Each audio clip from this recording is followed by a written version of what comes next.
Hello. So thanks for tuning in to watch this stream if you're here.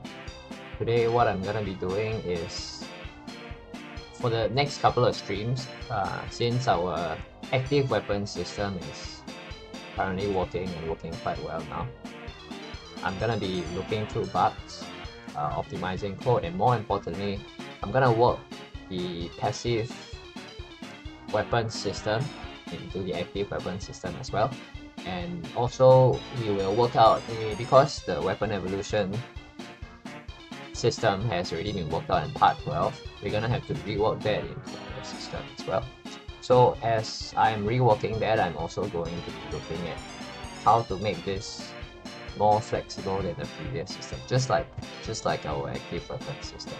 So today is gonna be, because it's gonna be a lot of code, and because we're working on passive weapons and weapon evolution, it's not gonna be a very exciting stream today, in the sense that after I'm done, I probably won't have much to show for it. So it's gonna take a couple more streams for this system to come together, I think.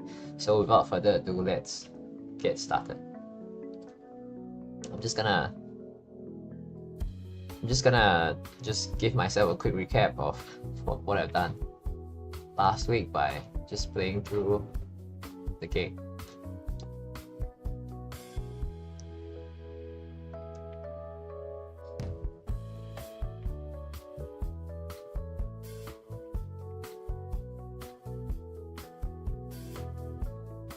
So we have all the weapons. We have a couple of weapons up. We have a knife, we have lightning ring,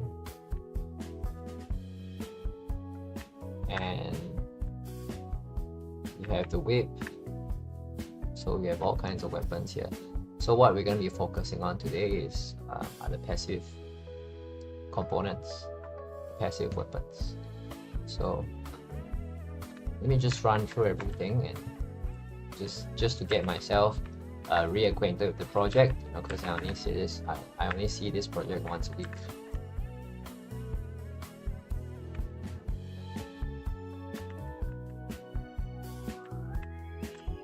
So the lightning ring is up. We also have the axe.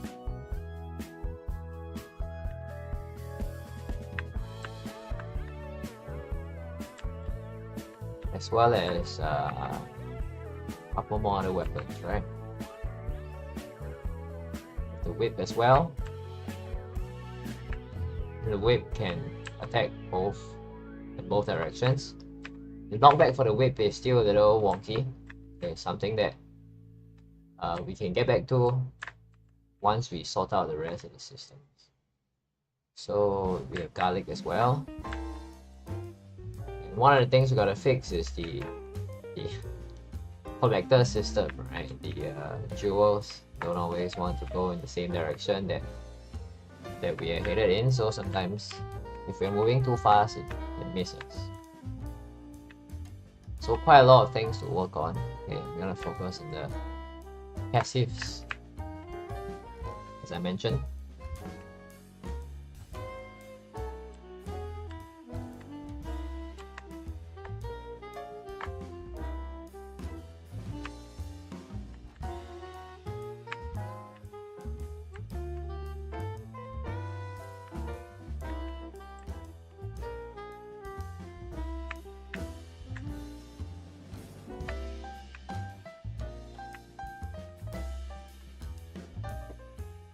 Okay, so let's get started. I'm gonna look at the code for the passive weapons, because it seems quite similar to what we have for the active weapons. So the passive scripts are actually under the game scene, and right now all the codes are actually put under the player stats component right here. So we have 6 weapon slots, and then we have 6 passive item slots as well. And then the passive items are actually use a class called passive items. So I'm just gonna have a look at what the old script was and see how I can improve upon them. So passive items. Here we have a passive item class that inherits from mono behavior. And then what it does is that it applies modifier to the player stats.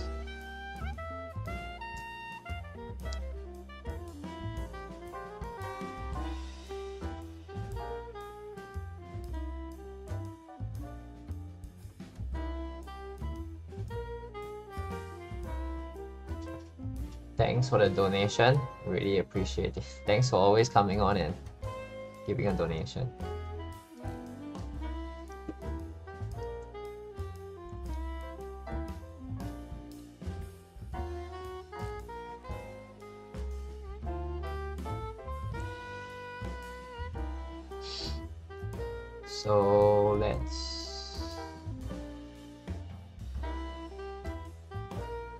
So we have passive item and we have player stats on the player object. What I'm gonna do is I'm gonna look at the list of passive items on Vampire Survivors, and then from there we can think about how we can code that. So we have coded our weapons to be able to grow dynamically. So then now the passive items, you know, we can code it differently as well. I'm on my browser now. I'm just looking through.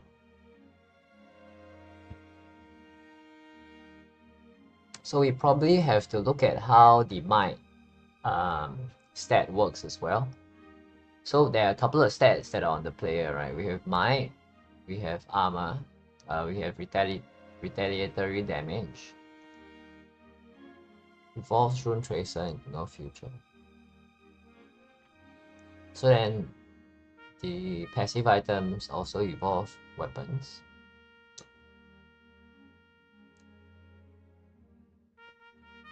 Evolves with bloody tear.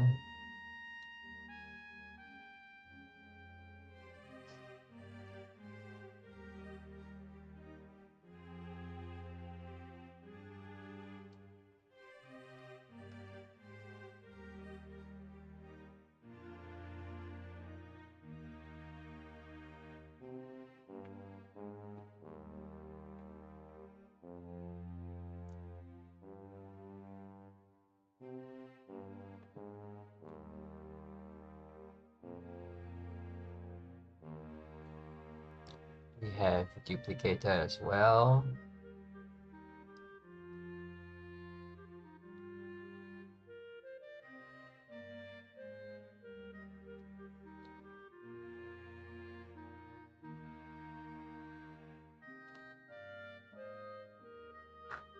Okay, so let's start with the passives that we have, and then we can improve the system from there.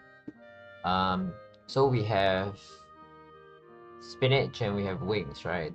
These two are the most basic passive items. It's the first ones you see in the game, right? We have a whole bunch of others, but these two are the basics. So we have spinach, we have wings, and okay, let's just focus on the passives that increase our stats first, perhaps.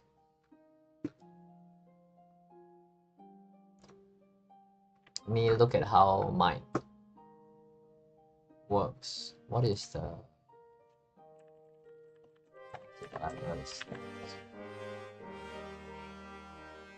so the player has a couple of stats, hence the player stat class. We have max health, we have recovery, armor, move speed, might modifies the damage of all attacks. Area modifies the area of all attacks. We have speed, we have duration, amount of extra projectiles. This is a stat. Cooldown, luck, growth.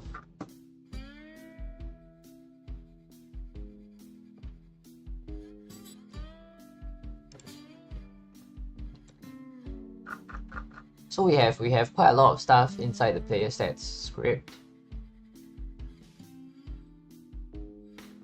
And so what the player stats scripts handle is the script handles two things. The script handles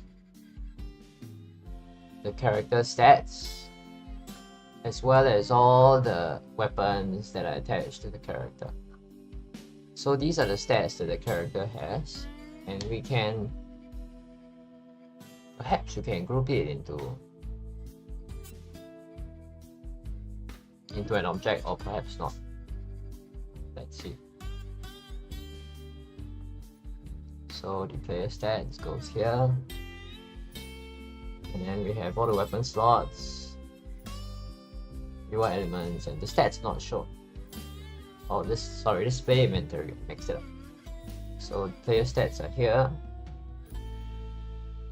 The player stats not shown, right?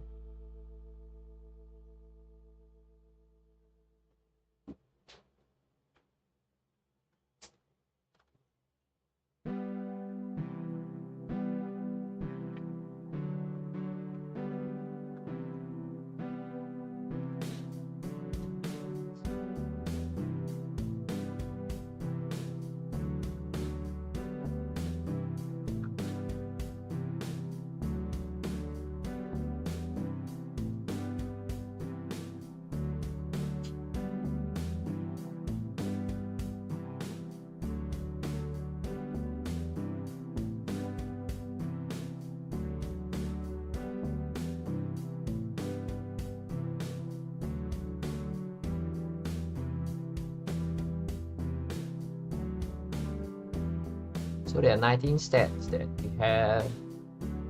So let's implement a couple of them first. Current health.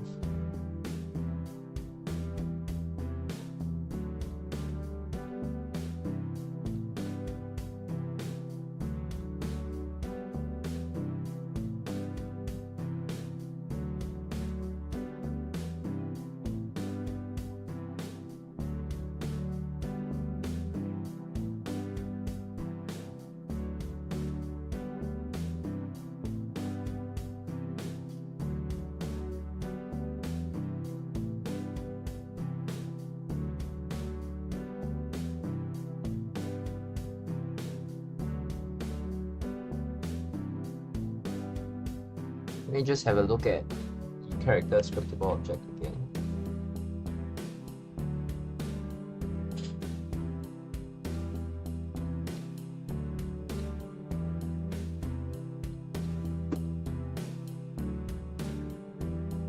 So we have, if we have character data over here, and there are some stats inside. Max health 1000. Recovery of 1, move speed of 5. Mind, projectile speed, magnet 1.8.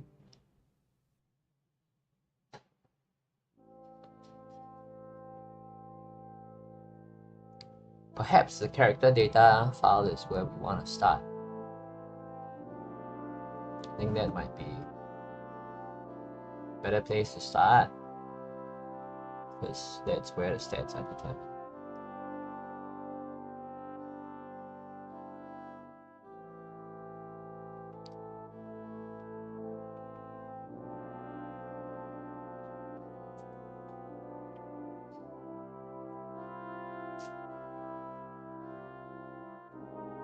Character selector.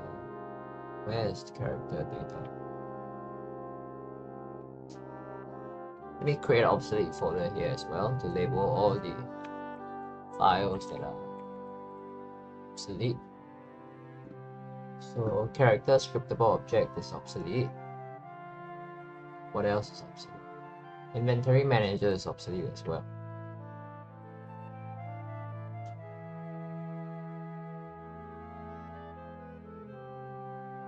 And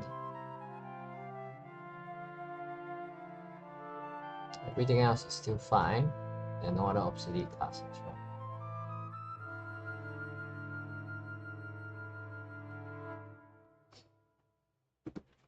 Okay, so let's look at our character data file.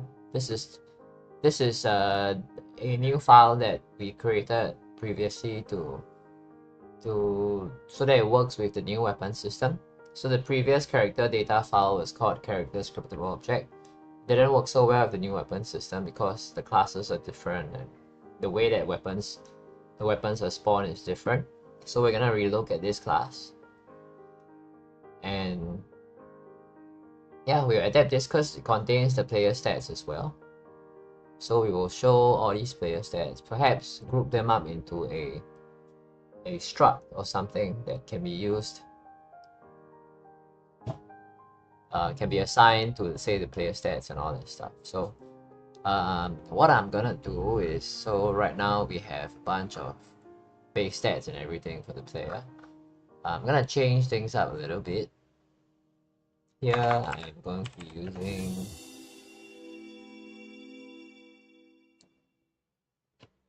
a struct. So struct character data stats. So this stats will be an object. I'm gonna add system serialize it, and public float L.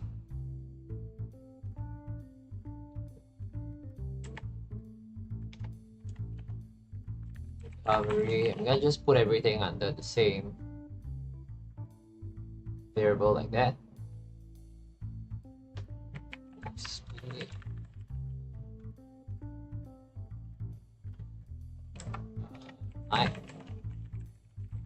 Speed. And it all floats. So when we declare a struct like that, then also do public stats.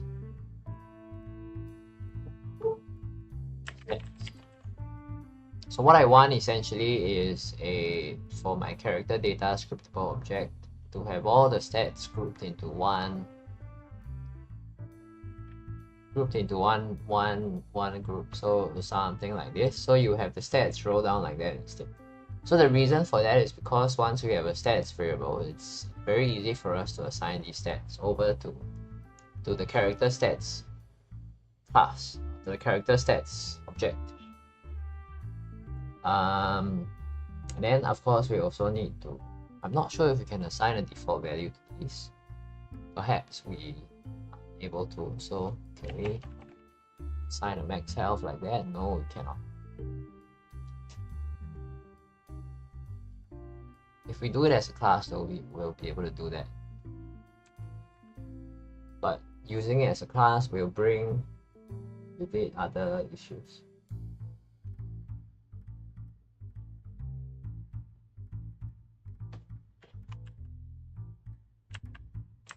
What we can do though is we can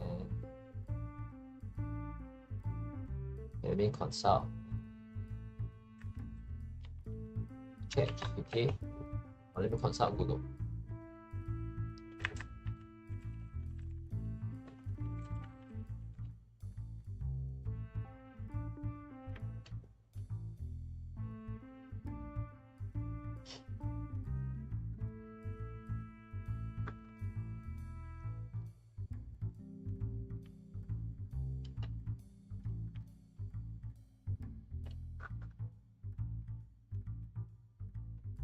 So we want to initialize struct.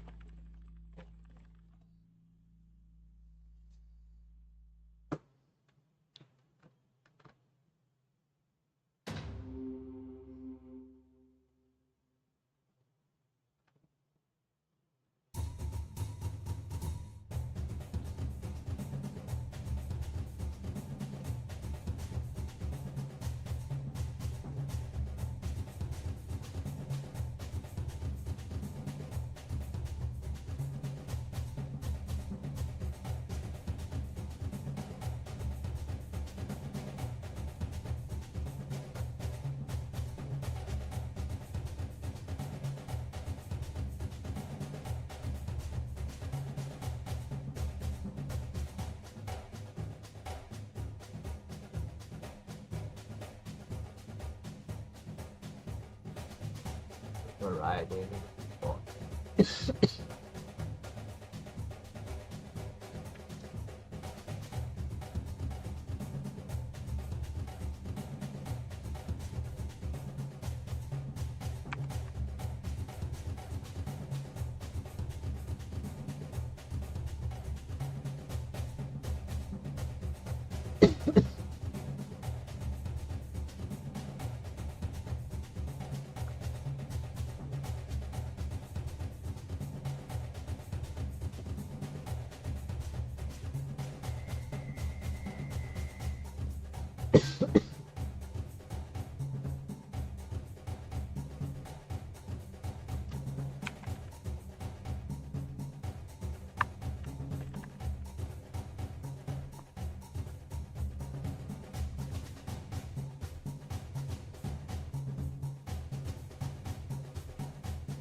Okay, it looks like I'll have to... Is there a reset function that I can use in the scriptable object? Let's check.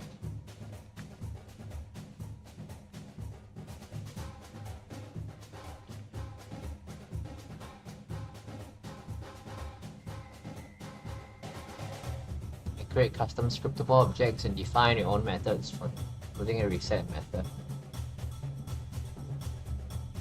So how do I set on scriptable object without reset?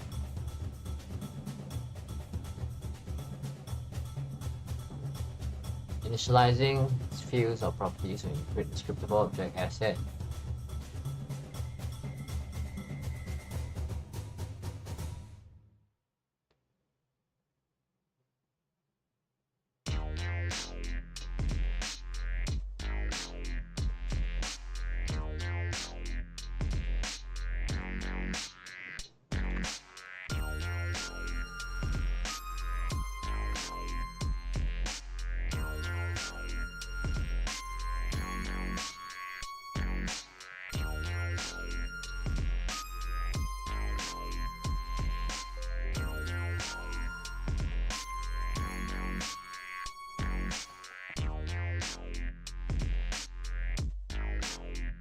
My question is very poorly phrased over here, but I'm glad ChatGPT knows it.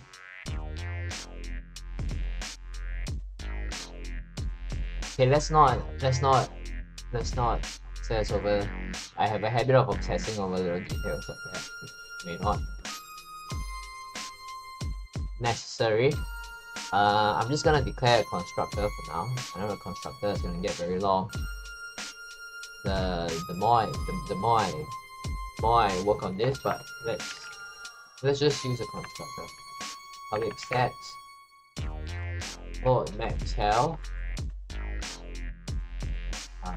flow recovery. Oh, I can just declare the default values here, right? Flow recovery, this will be... Let's see, what do we want the default recovery to be?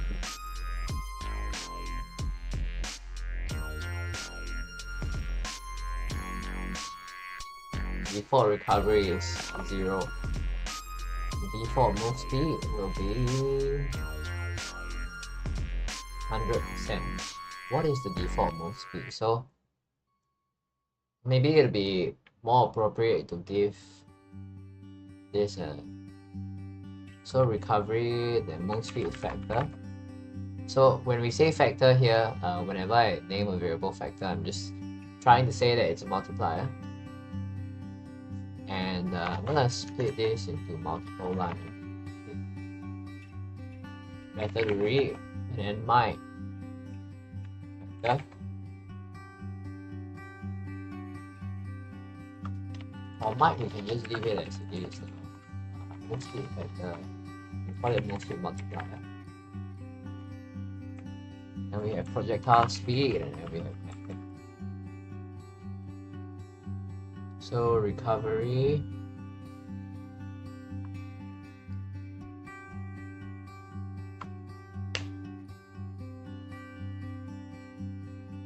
can just call it. Let's just spell everything out. Okay. Float speed flyer. Float might. Float projectile speed. Float. So we'll just have these basic stats first, and then as we code more weapons and code more features, we will add more and more stats. So all of these have default values. So the move speed multiplier's default value is 1. Default might will be also 1 or 100%. So 1 means 100%. 1 and then float, projectile speed. The projectile speed is also a multiplier, right? You can just call that speed. Can we? Yeah, I think we can just call it speed instead of. Let's just call it speed multiplier.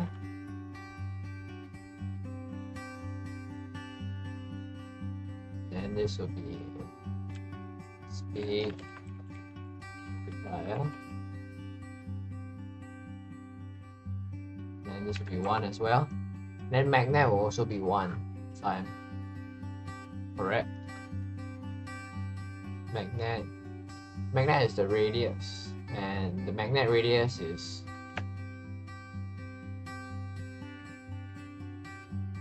actually 30, it's not 1. We will see how to work this later. So public must be signed, for control is returned. This this summary this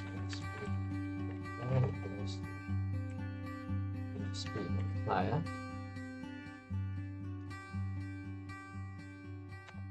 This might, this speed multiplier. This magnet. So what I'm doing here is, let me show you in Unity what this means. So what I'm trying to do is making it so that whenever I create a new character data, you will see the stats are automatically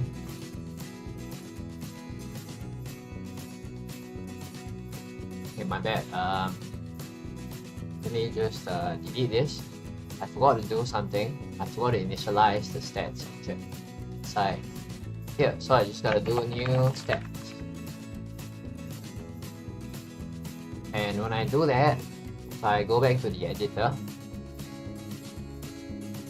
thanks for the other donation. Thanks, Tony. Sorry, Tori. Sorry, I got your name wrong. So embarrassed. It's always good to see some motivation, see some donations, because it's very motivating. As usual, it's always motivating. So thanks so much.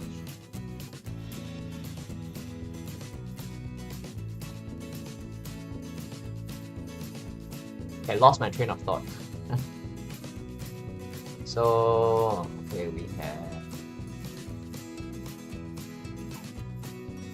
So the idea is I want to create a character data, and from the stats here there should be values assigned, but the value is not assigned. What's going on? Let's go back here. So whenever I initialize new character data, the stats should be set.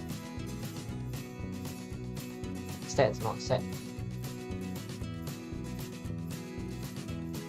So anyway, if we have all these stats, then we don't need all of these values here. But we'll just keep it so that we can transfer the values to the new stats object later on. I'm just obsessing over a little detail over here.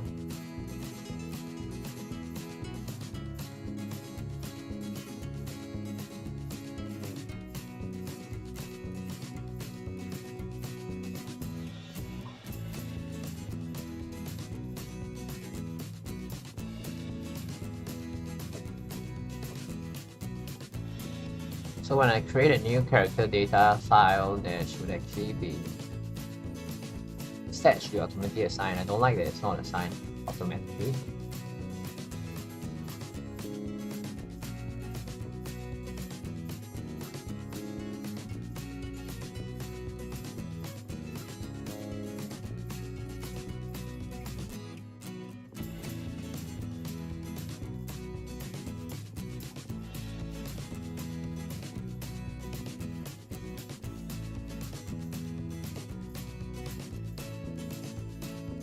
Try putting 3 values in the code here. So I put 3 default values in the code here. Let's see if this works. To assign a default value to the stats. Okay. But what am I doing playing the game? Should I be playing the game? I should be creating. So now we have some values over here. Okay, so what I want to do is just set some default values so that I don't have to, put in the values every time I create a new character. Okay, now that it's working, let's see if I empty this out, does it work? So I'm just gonna remove the values over here and see if it works. Let's try creating.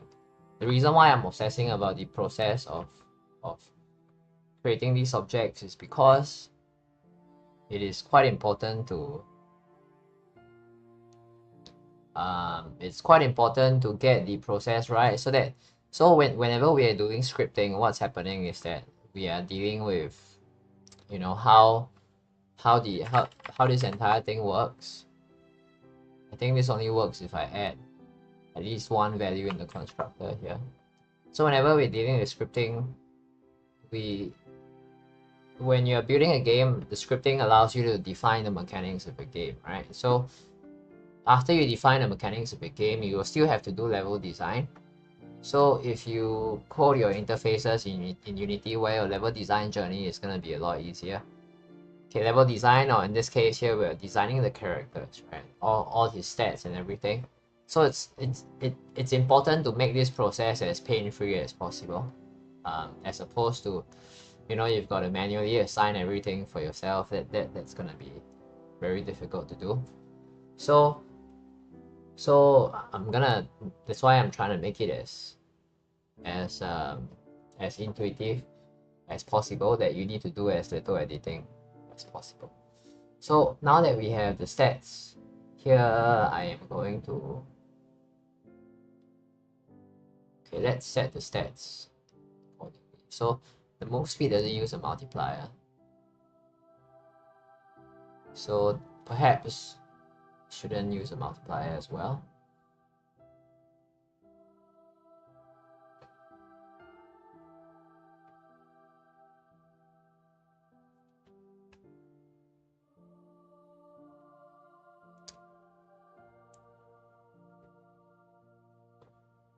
So the magnet here, do they all have the same stats? They all have different stats, huh? Okay, they all kind of have the same stats.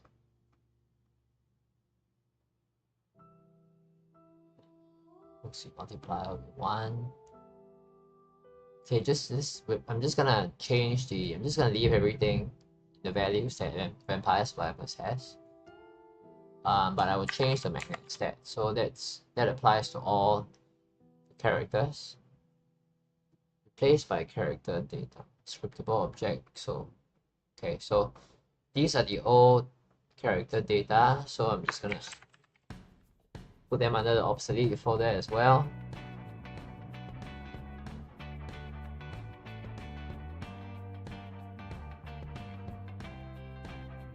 Then I'll name this guy, this will be Paul, and this will be different characters, right? And character is sprite. Maybe you can find a couple of different sprites for the characters, but yeah, see how that goes.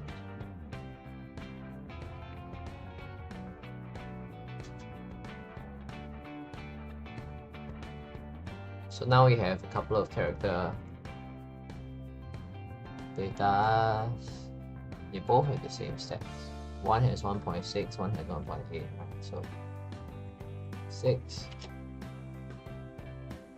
So once I set all the new stats, I'll remove the stats for the old stat value. So as we code more and more stats, we will insert more and more of these stats into the struct. And then the struct allows us to just pass these values over to the character stats script when we are done. So have we done any modifications to character stats? The other question. I don't think we have. So this just handles all the stats. Oh, there is a damage effect here that we have added.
Let me just look through the character stats script, see what's going on.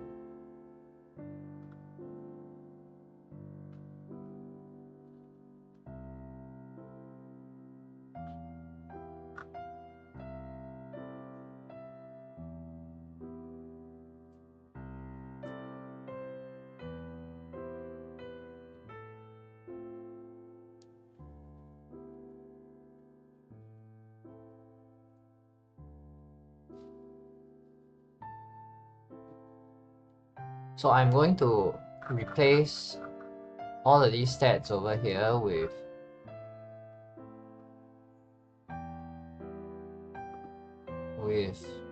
the new stat object that we just created.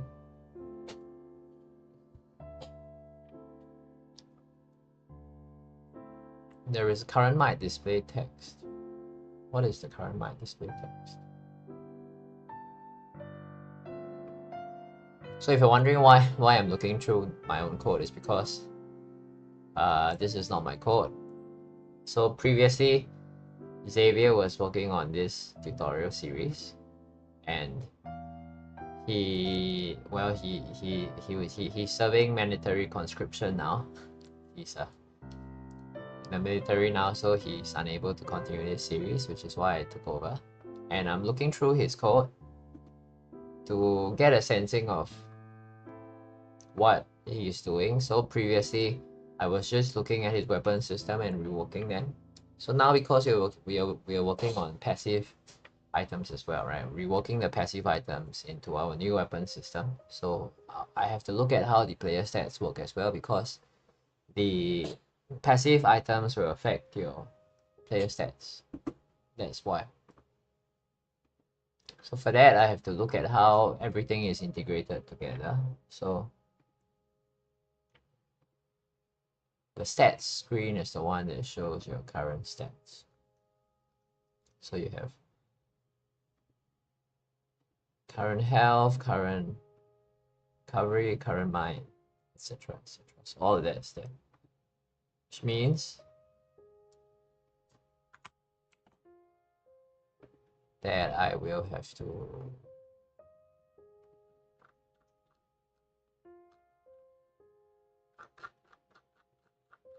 see how I can. So yeah, what is this getter and setter for?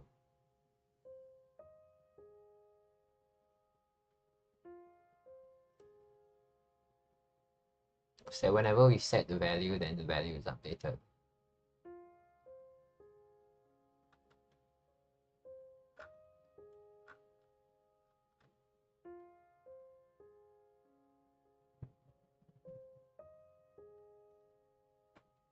So character data stats.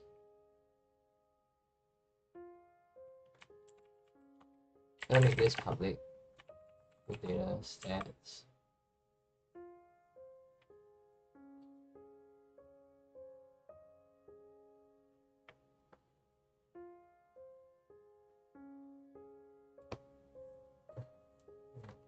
Stats. So this will be the character's current stats. So if we do it this way, then as we add more stats, we can just add it into the character data itself. Then we can remove all of these.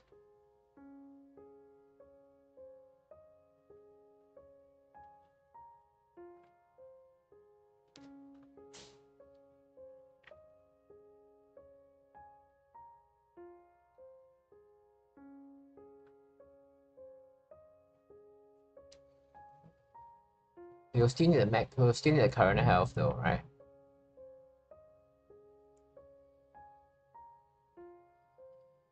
Because the stats only has max health. I mean, anyway, let's just remove all of this first, and then we have so current. Let's just call this health. Health.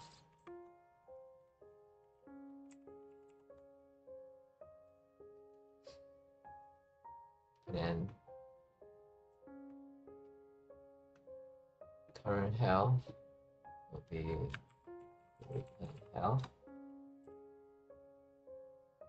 And then if the health value is set, then we will set health to be equals to health.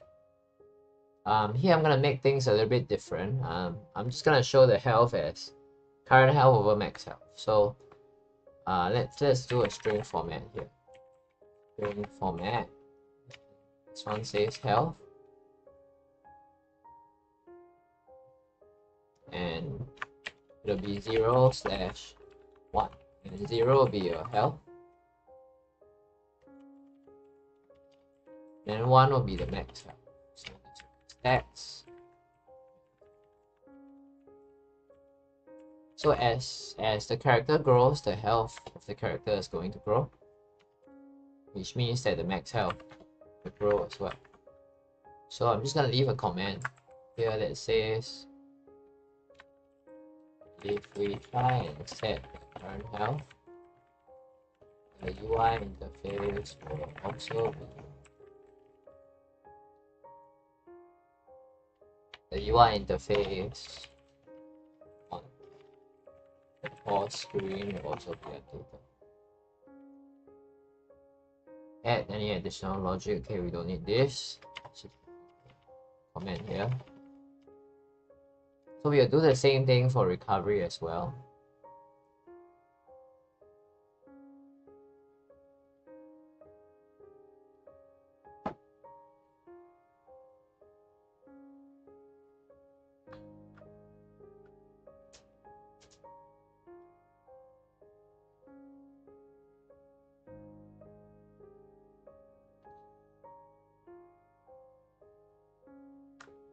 I'm just thinking if there is a way for me to create, because all of these functions are the same.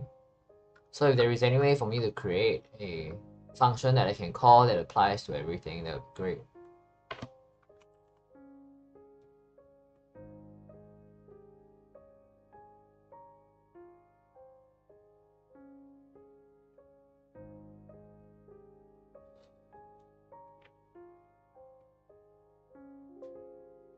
To tell you the truth, I much prefer creating new weapons because it's more exciting. This is a lot of thinking, and well, it's probably not very exciting to watch as well, right? But if we get the right framework working, then it's gonna get. So the reason why the weapons are so easy to create in the past few streams is because when I was thinking of the weapon system, you know, like thought about how to make it as easy as possible once the coding was done. to create new weapons. So now we're doing the same thing, but it's for the characters.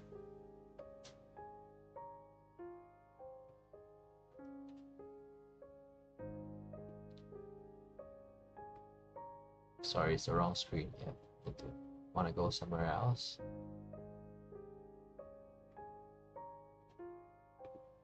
Let's go to ChatGPT and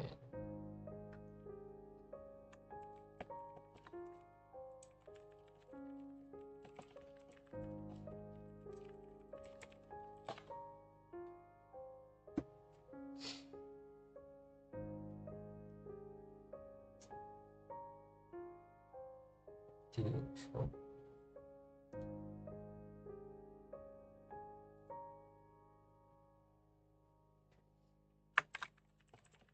Let's see.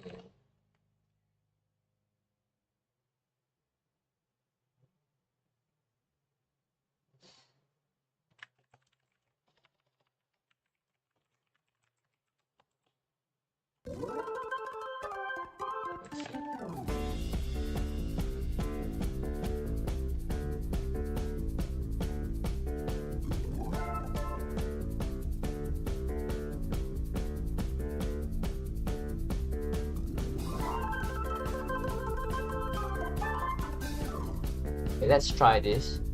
Let's go ahead and create a piece of code that will do the set action for all the settings.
Okay, we'll just leave it as it is now on second thought. We'll come back to this and see if we can make this more efficient as we go along. Otherwise, we'll spend a lot of time on this. For stats, recovery,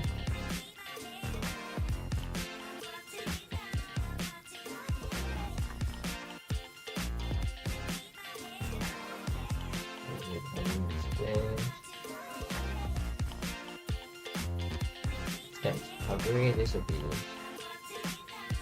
current move speed. Stats, speed multiplier.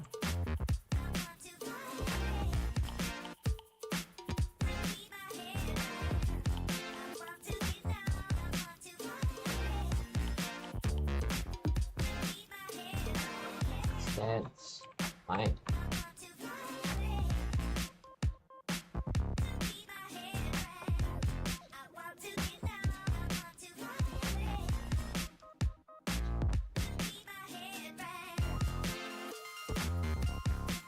Stats. Speed multiplier.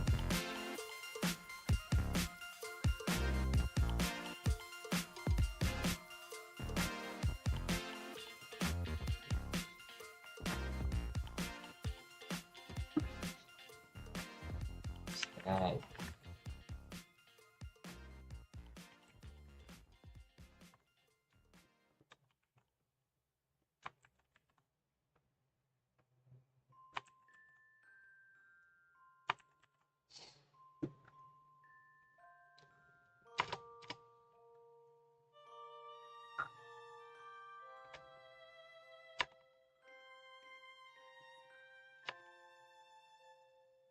So in future, what we'll do is we'll turn this part into a function, general function that we can use, update any stat. But now, let's just not obsess over that first, because we spend a lot of time designing a system when the main system is not up yet, then the subsystem that we are if we try and create a function here but we don't have the entire system set up and properly running, then the system that we create for this highlighted portion may not meet our needs in the future once we finish designing the player stats class. So let me just rename names as well. Let's just go with recovery here. Just right click, rename. So what's the good thing about doing a right click and rename is that if you do that, then it updates all the existing instances of the stat, so then we don't have to do a Control F and then find every copy of the stat, every copy of this variable that is being used. Sorry, phrasing things wrong. So let's close up this region, and we have all the stats contained inside here. We also have a health.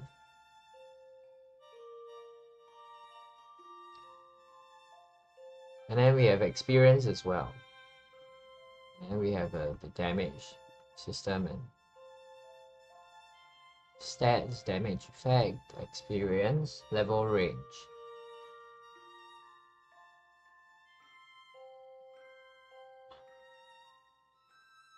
Okay, we'll leave the leveling up to a later video. I just want to make sure the stats are working properly. And we update the inventory here. So over here, this will be character data X.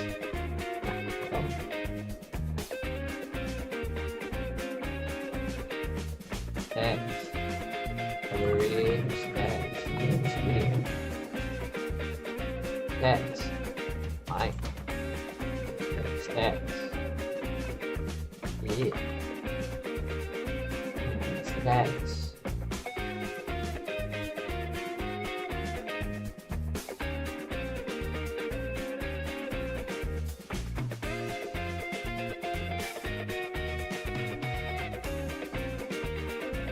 Speed on the top. This is next speed.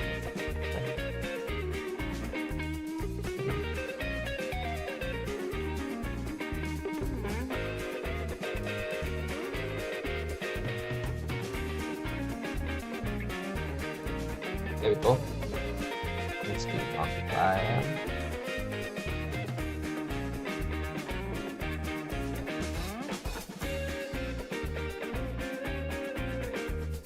Set the current stats.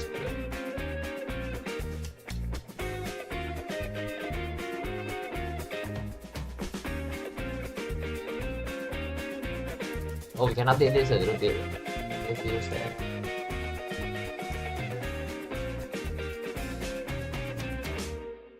So we probably will need one more setter for the next cell.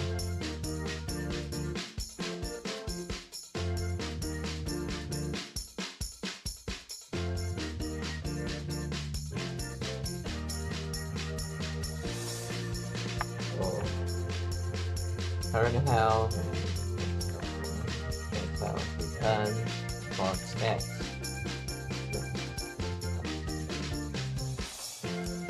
And health, change 0 to 1, or 5. Set the max health.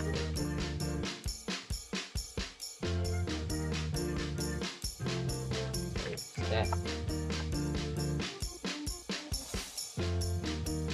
Health. Stat.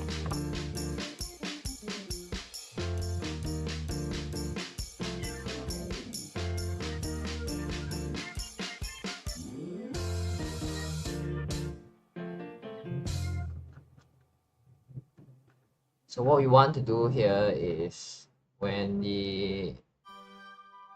this is initialized,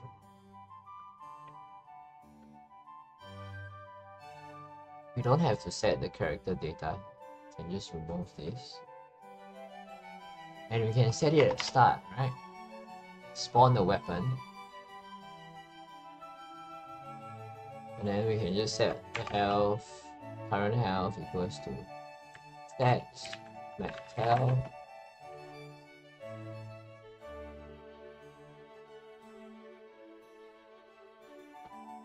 Which is equals to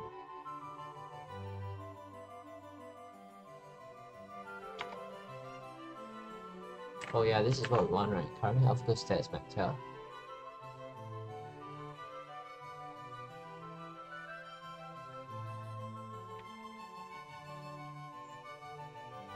So what we can do here is, because we have the character data from the character selector. So once we get that, we can set the stats to be equals to character data dot stats. So this assigns all the stats that we have.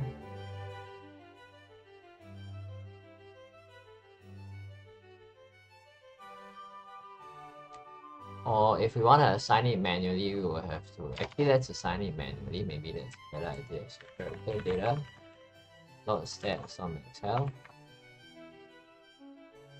Current health equals to max. No, we don't have to do that. Oh no, we have to do that. Stats health. So what this does is that current health is equals to max health, which is equals to character stats max health. And we do the same for the rest. Stats. The recovery equals to character data stats.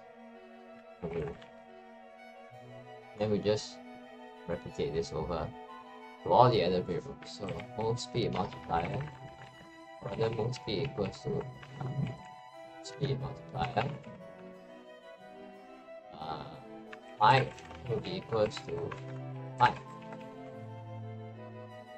Projectile, let's say speed equals to speed multiplier. Okay? And then here finally we have magnet equals to. So recall that whenever we set any of these variables here, in essence we are also setting the stats of the character, because if you head over to all the values here, we are setting the stats object.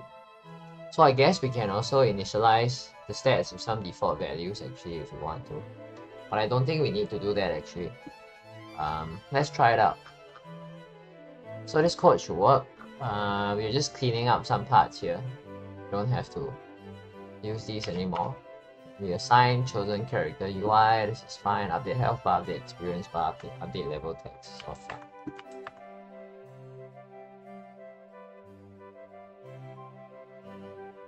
So I'm gonna try this out.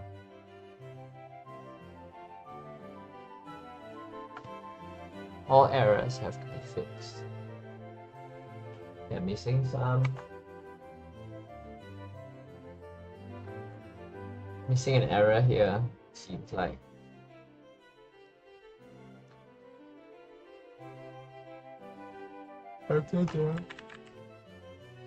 Stats, max health.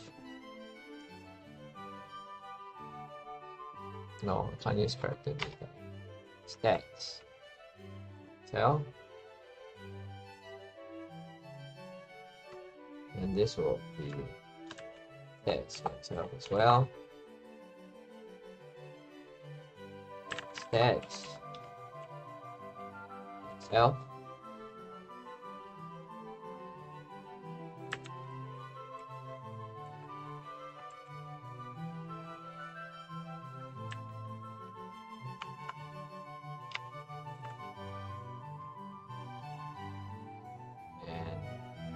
That's how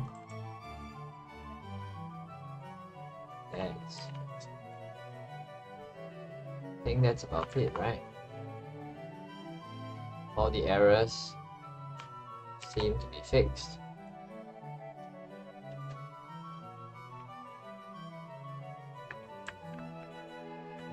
So now character is moving real slow, and the reason for that is because the move speed has become a move speed multiplier.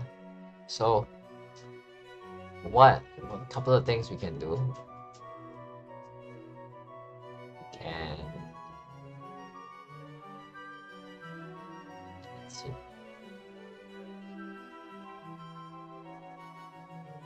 We can just rename the move speed stat to move speed, right? That makes more sense.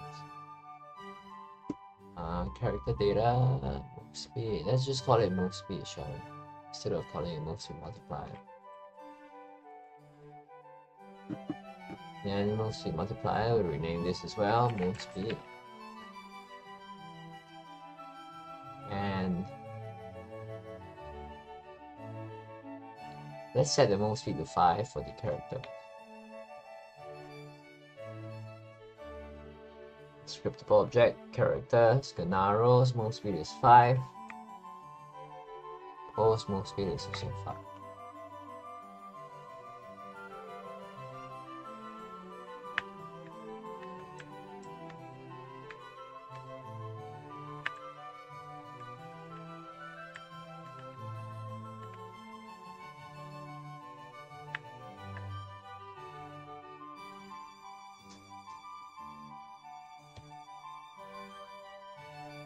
So now, one thing that I have to do, right, is I have to pull in the. We have so we have the damage pop up from one of our videos earlier in the month, but it's not. It's right now I'm working on a branch, so because of that, let me just show you. So what we have in one of our videos is the damage floating text, but unfortunately what we are doing here, right, it's not inside my current branch because I created a separate branch to work on the weapon demo. So for the might stat, we have to find a way to we have to find a way for us to track the damage. So I'm thinking if I should retroactively apply the damage floating text code. Maybe not. Let's not do that. Let's find a different way for us to test. Yeah, let's do that. Instead, let's find a different way for us to test. So we have all of these stats over here. Speed multiplier. Let's call the speed multiplier speed as well. Rename this speed. Rename this speed.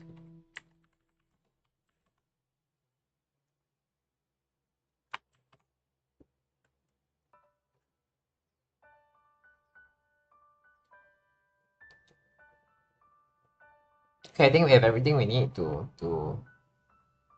figure out the stats.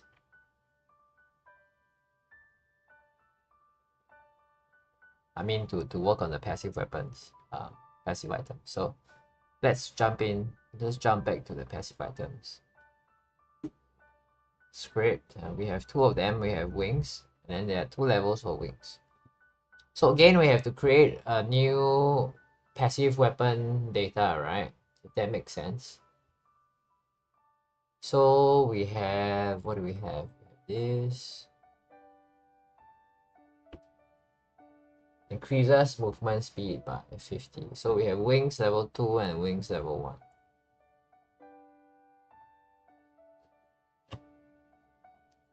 1. So we have to have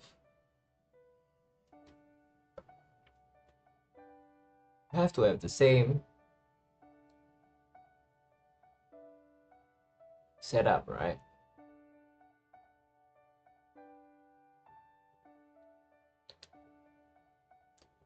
Which means we will need to create a new scriptable object. Let's see how we do that. The scripts.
Passive items scriptable object.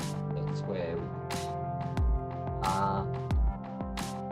so these are all weapon scripts, and then we have weapon data script as well. So this is the weapon system.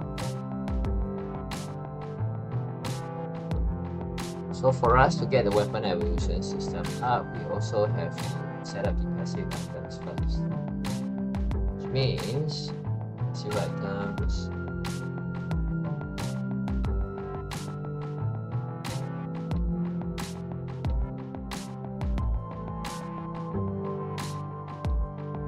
weapon data, item data.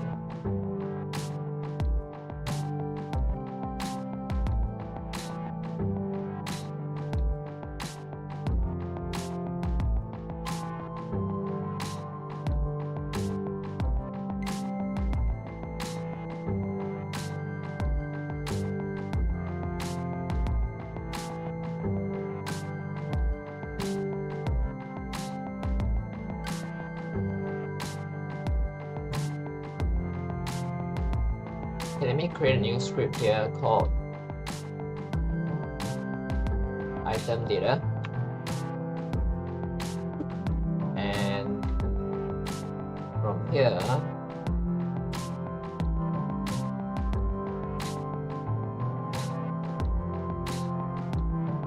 I will turn this into a scriptable object. So what this scriptable object will do, let me just close the rest of the script here. Is we will look at weapon data. The item data class is going to be the base class for all weapon data and passive items. So I'm just gonna turn this class abstract as well.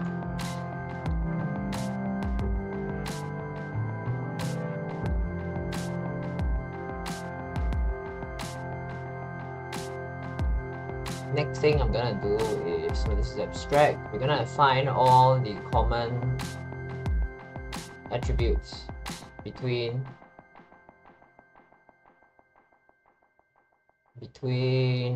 weapon data and item data, but it looks like it's only icon, right, that is common.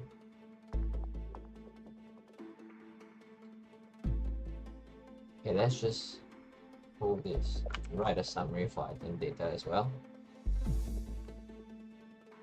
So this should go under, no, this shouldn't go under anyway. This is abstract. So this would be base class for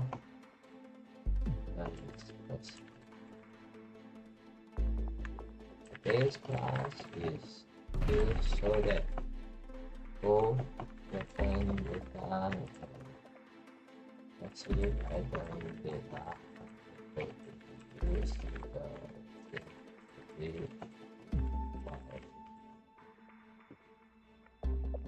so our weapons are all gonna have a name. They have a name. Weapon stats.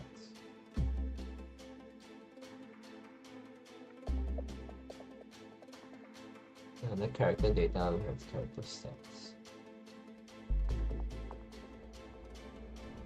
Okay, let's just use the icon and the level first. Icon, let's move icon over. Let's use item data over. Close all our weapon scripts. Don't need them for now.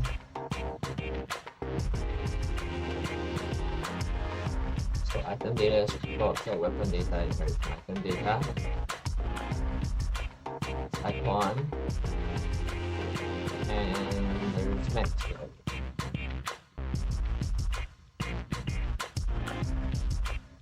So what we have in the item data class is respect level, the icon, followed by base stats.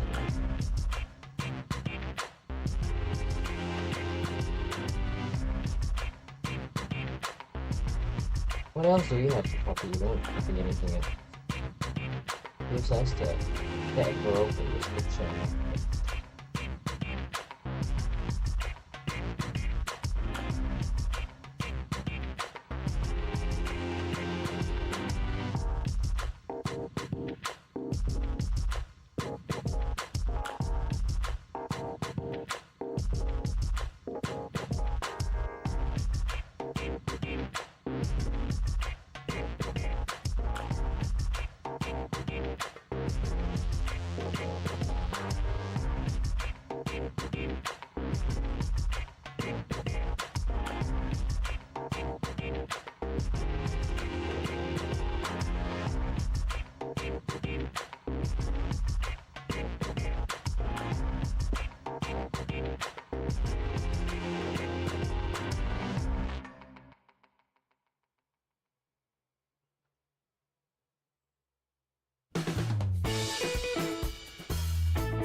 Okay, so let's create another script and let's call that passive item data, which will replace our passive item scriptable object over here. Let me just mark this as obsolete. Delete. Replaced by the passive item.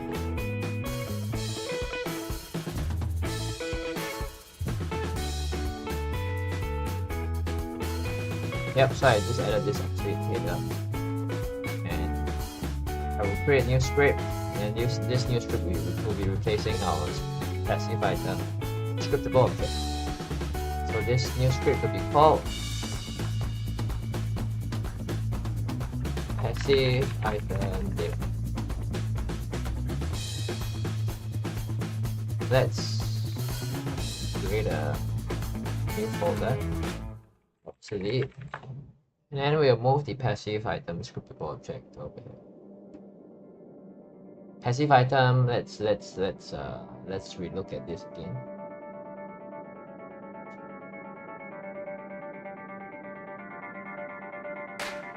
So we'll come back to this passive item class again. Let's look at passive item data first.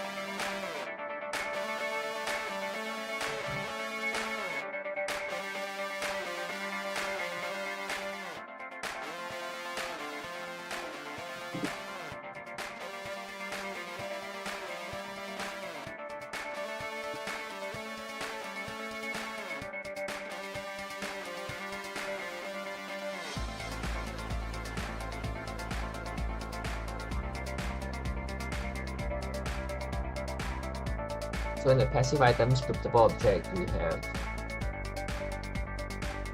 multiplier, we have level. Let's use the framework for the weapon. Let's use the same framework as the weapon layer. So what every passive item will do is it will increase your stats, right? So let's write the documentation for that. Let's grab the summary. Yeah. Replacement for the passive item scriptable object. The idea is that we want to store all passive item levels data in one single object instead of having multiple objects to store a single passive item, which is what we would have to do if we would continue using passive item scriptable.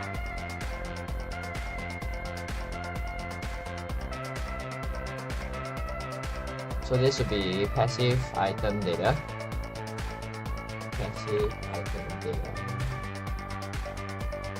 Passive item data.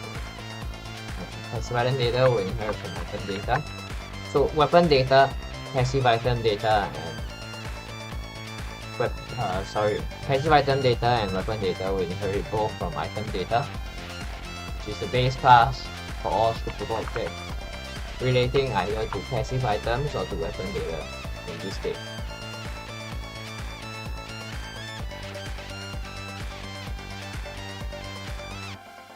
So we'll use the same system over here. So we're gonna have a linear growth. This linear growth here will not be, you can just call this growth, right? Actually, this growth will be this will be character data stats, array of character data stats, and do we have a current level?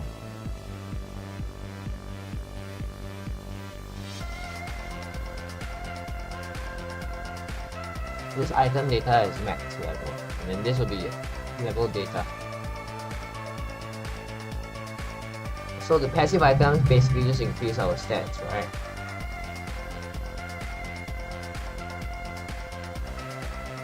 I think that's about it. It just increases our stats. Which means passive item data is just gonna be pretty straightforward. Okay, let's try it out. So if we were to create new passive items, let's say if we were to create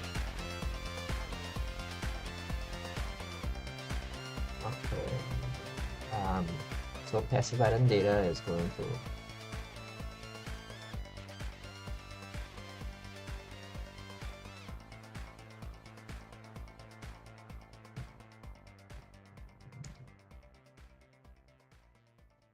let's look at the passive item script, alright? Let's go back here. Passive item script will use passive item scriptable object.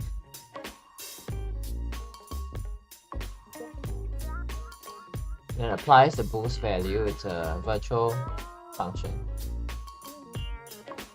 And then we have different passive item classes. So we have spinach, that overrides the apply modifier. Not the best way to do things, I think. I think we can definitely improve upon how this is done.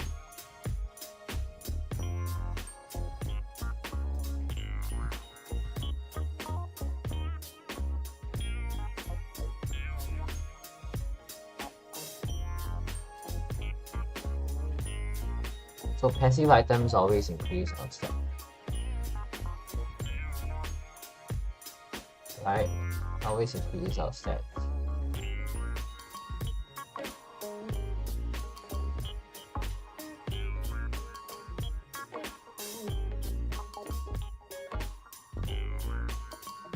Let me think about how to expand upon. So I was just looking at how the passive items are implemented. Basically, just straight up increases the player's like the might or the speed or whatever, and it does so by overriding the apply modifier function. How can we make this better?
Let's mark this as obsolete.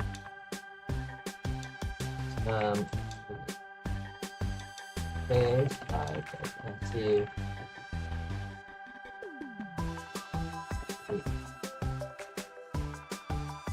work. See.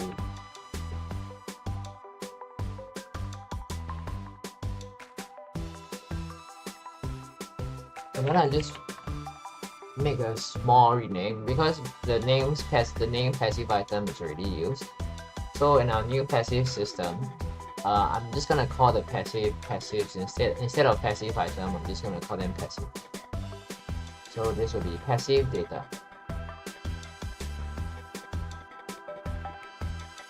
and file name here will be passive data and then passive data.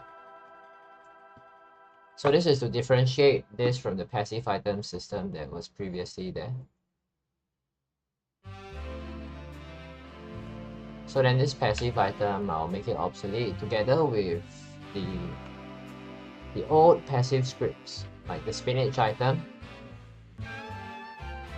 So passives are a lot simpler, so they don't have to be this complex where every passive has a script. So let's make it obsolete here.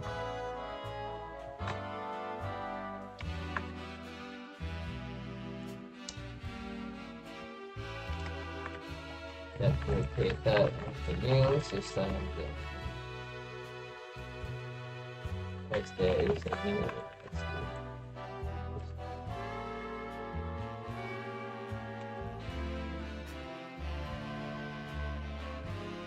So do the same with the wings passive as well. Stroke this here, so we'll replace this new system. Just adding obsolete messages to all the old passive items. So once this is done, we can just retire all of these scripts to the obsolete folder. So they're all obsolete. Let's retire them. Then let's create a new script that supports our passive item. So this will be just passive.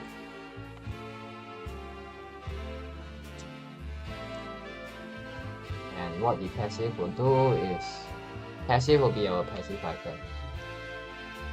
The base class for all passive item effects.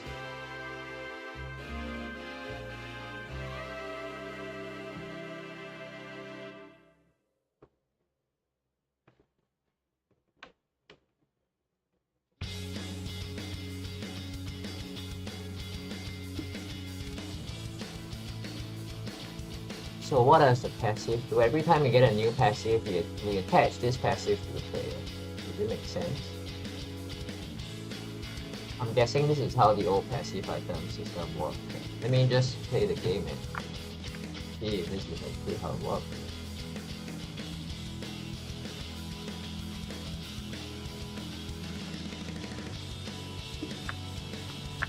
So I start off with garlic this time.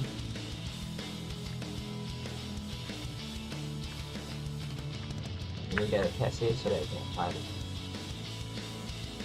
Okay, all our weapons system, fortunately.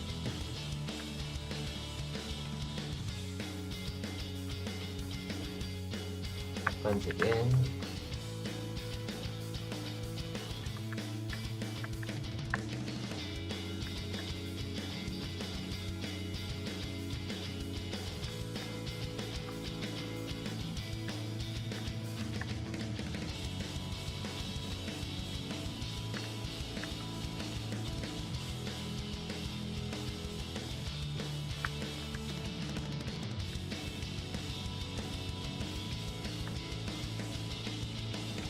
Okay, so now I have wings, right?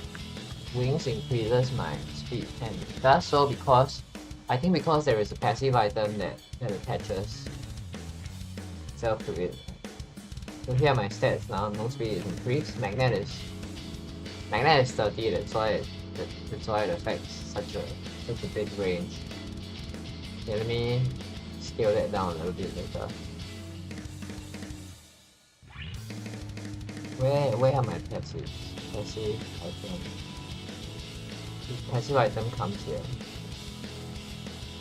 And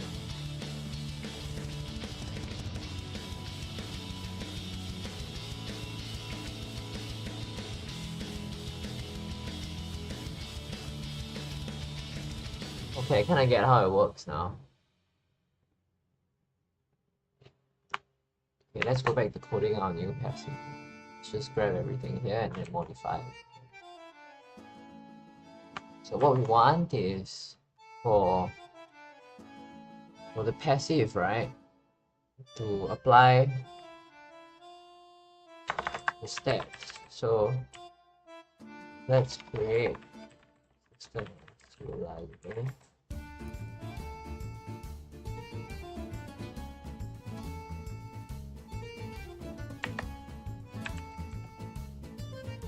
Public disappear. Yeah. So every passive will apply a certain set of modifiers that depends on what the passive is. That depends on what the passive is. Let me just pull up the weapon class, and we'll see. Okay, let's look at the struct over here for the stats.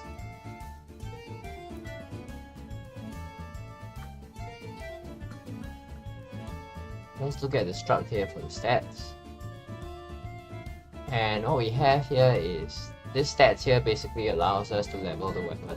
So every weapon has a set of stats. passives are gonna be the same. They'll have a name and description.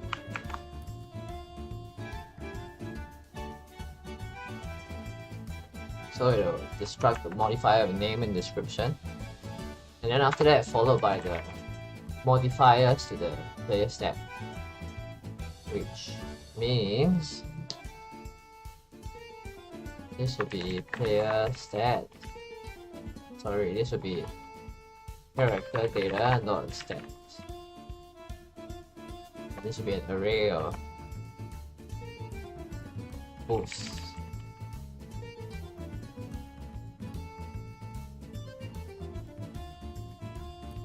Oh, this isn't. Sorry. So a modifier will consist of name and description, followed by the boost stat. So let's go back to Unity and let's look at how this will look like. Under passive item here, let me just create our new passive data. So our passive data is going to have growth here, and then growth is going to have all of this stuff, which is not what I want. Sorry.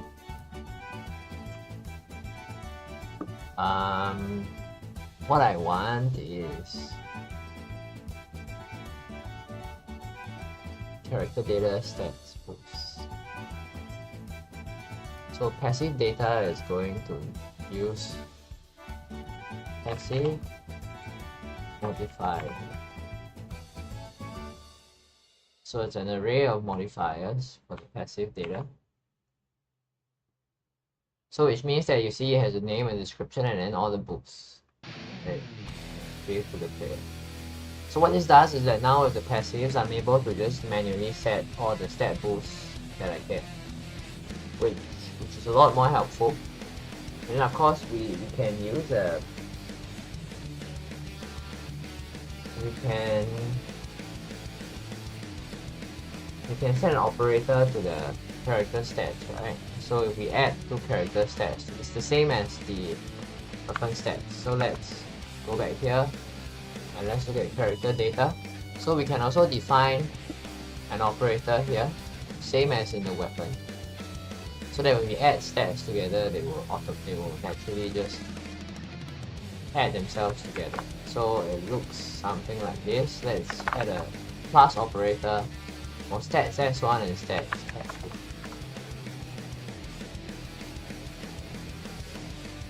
So max health plus equals to s1 max health plus equals to s2 max health, and s1 recovery at just same deal the weapon. So move speed.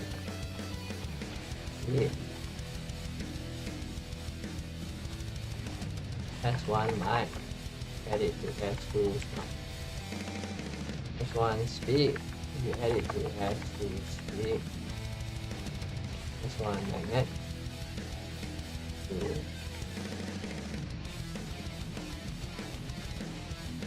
not all code paths. Got it.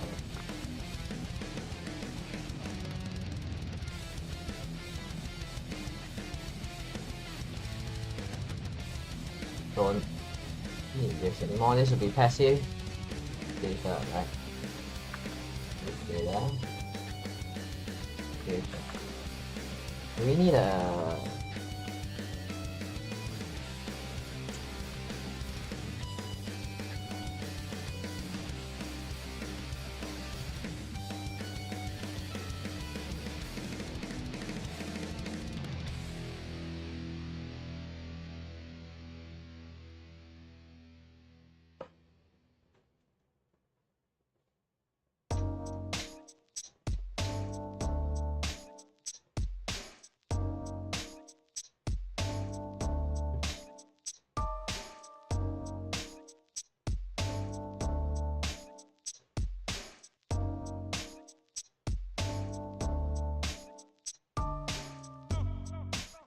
does the weapon track the current level of the different. It does, right? So that means that we need to have current level as well.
Current level.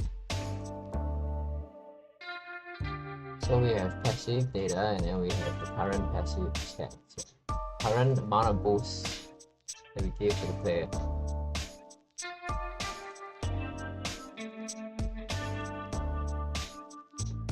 Which means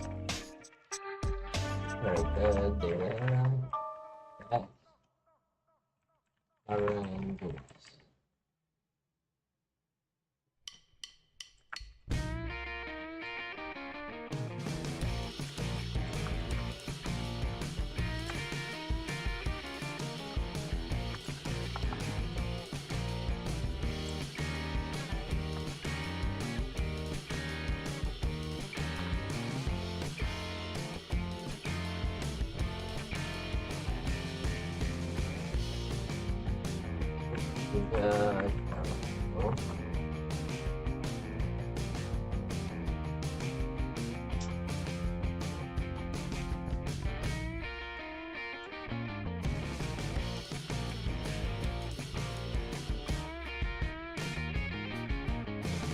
Stats currently.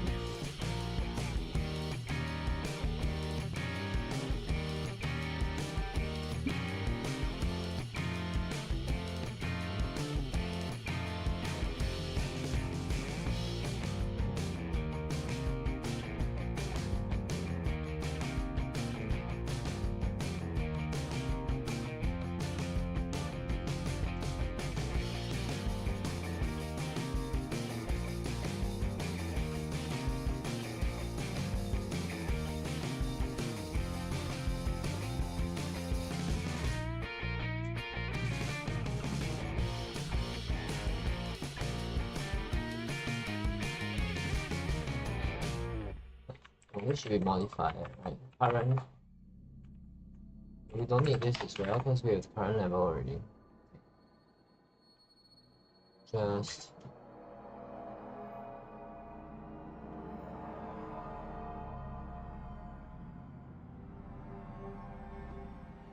apply modifier.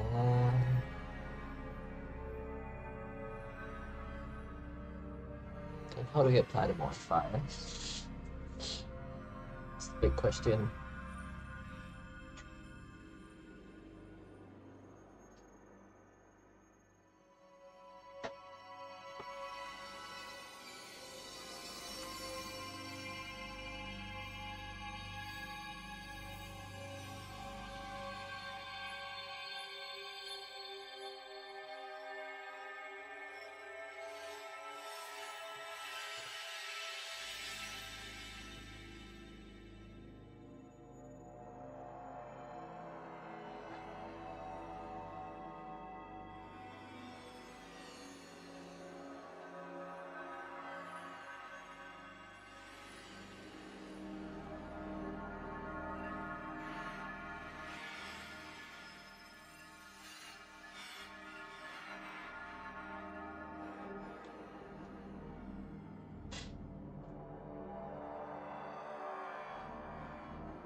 So we want to change this function to equip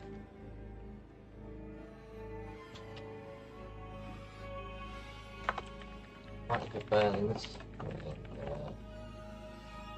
passive. So in Vampire Survivors, I don't think it's possible for you to unequip a passive weapon. But if necessary in the future, we can create another function called onUnequip that we can use to, you know, if you want to expand this system to help to let people build more of different kinds of games, then we can kind of change this thing up.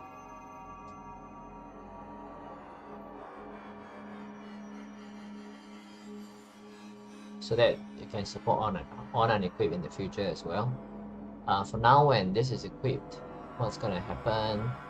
So there are two things that are gonna happen, right? When this is equipped, and then when there is a level up. So we will have to do a point on level up. Rather, let's do it the same as the weapon. Do level up. So a weapon has the same thing, right? Weapon class also has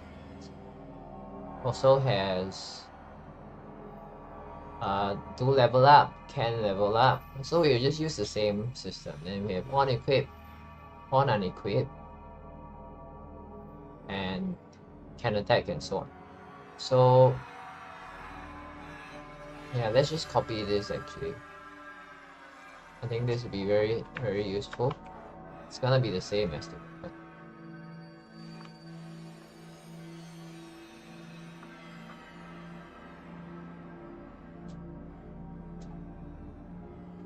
So can level up would be the same. Do level up would be the same as well. Data, get level data, get stats of the next level to our weapon.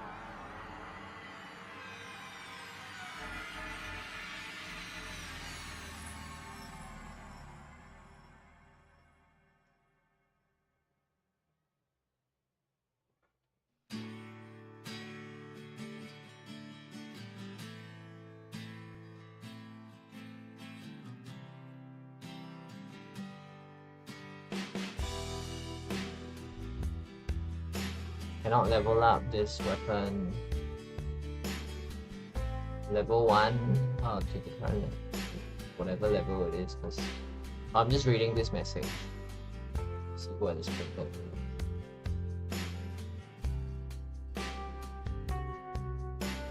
Current stats.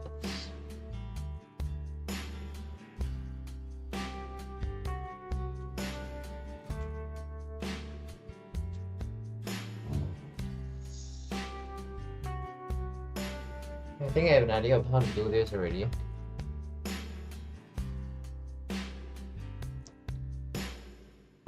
And I do think we need a current boost.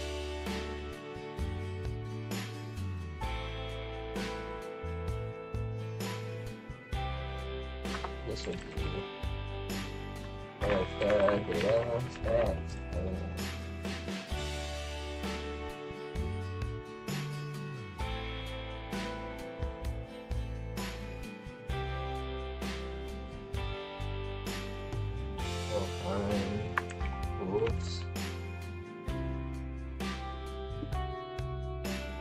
Don't need this.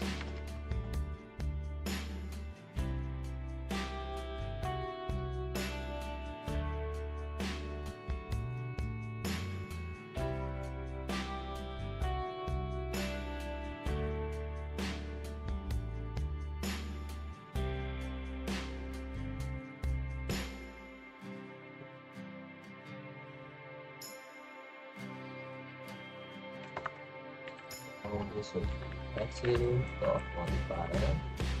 Get level data.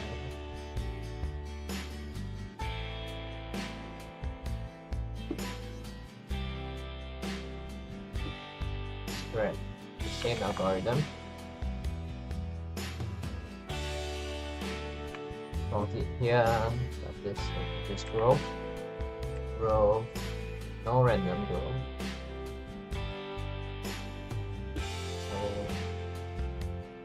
passive doesn't have its level up stats configured for whatever level. But return new div.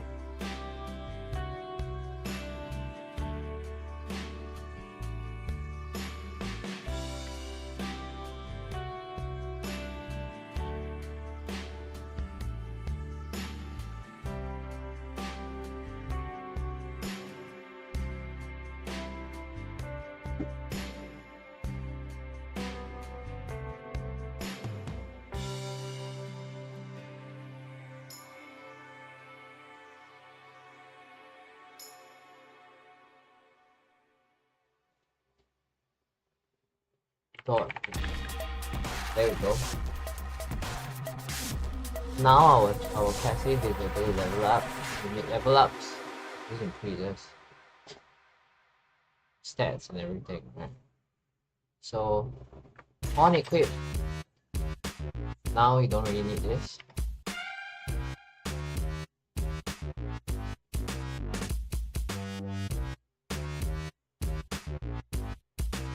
Perhaps what we need is, let me just serialize this field here and we can make this private. Because we don't really want this to be public.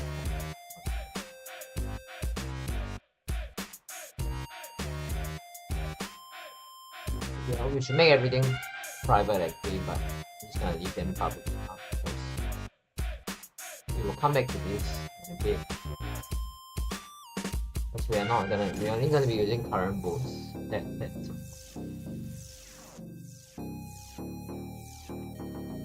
So just put public special greater than that.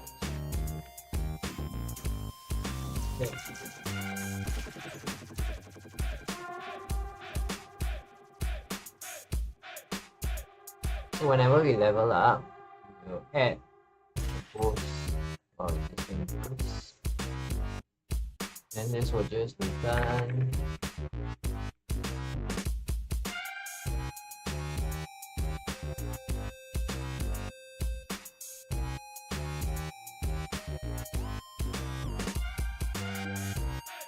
okay, I guess that works.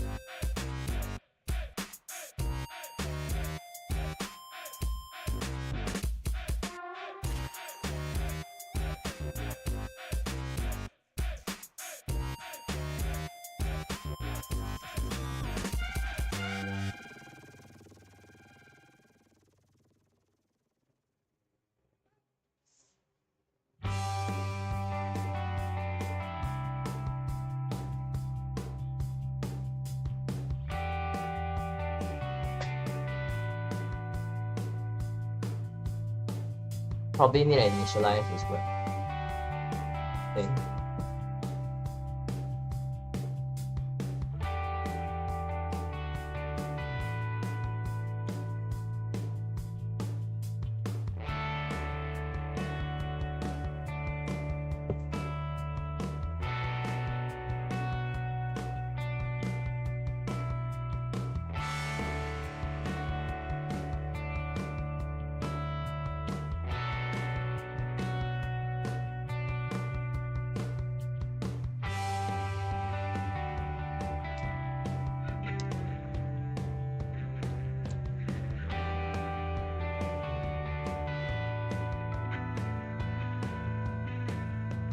Okay, you know what? Actually, we have everything we need to set up some passive. So let's try that. And then from there, because I have a block now. I don't know what I'm lacking. So I think the easiest way to go around that would be to just set up new passive item using the new system. So let's go to let's go to scriptable objects and then passive items. Now we have spinach and we have wings now. They're both gonna be obsolete, unfortunately.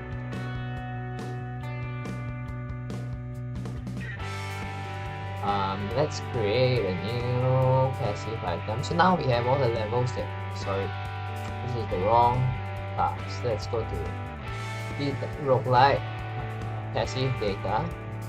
And from here, let's do wings. Yeah, the wings. Sprite. Wings. Where are the wings?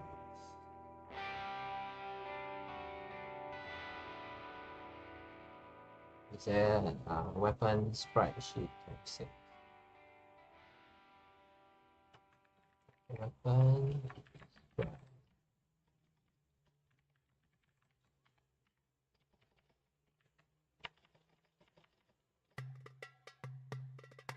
Weapon sprite sheet.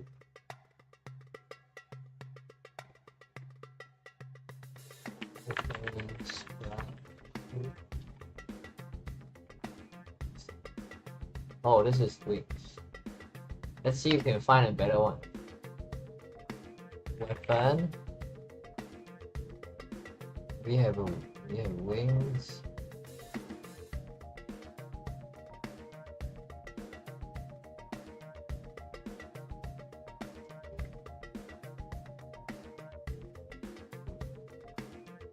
Okay, let's look at our art assets.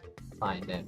Since when I select them from here, I don't think the streaming software shows this. So let me log this up. And let's go to art and ocean sprites, rain sprites, oh, treasure chest sprites.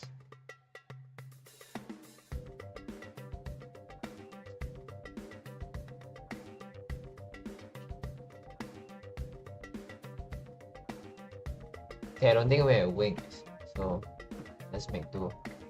So how many levels does wings have? Wings has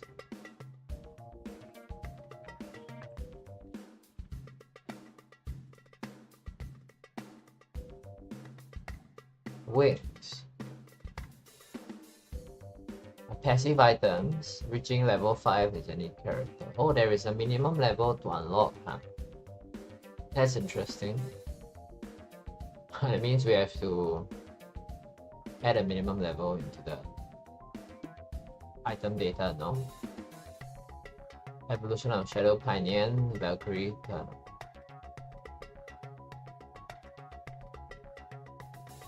Wings, 50 movement speed, 10, 10, 10, 10. Okay, wings is pretty straightforward. So character moves 10% faster. So let's apply that. So 5 levels. So that means that growth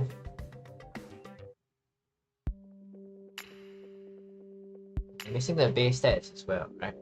Base stats for the wings. We need the base stats for the wings. I don't think we need that, right?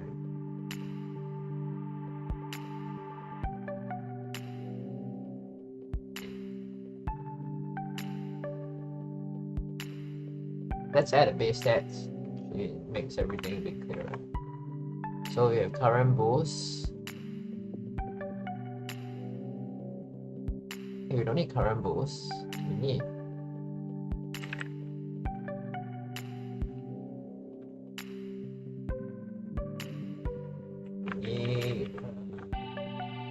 modifier.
Current stats.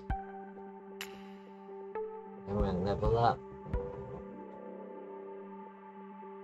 Wait, this is weapon. Weapon has current stats. Okay, this is correct. My bad. confusing myself. There's base stats, right? There's base stats. It's under weapon data, right? Weapon data and into the passive data. We need base stats here as well. Passive, modifier, base.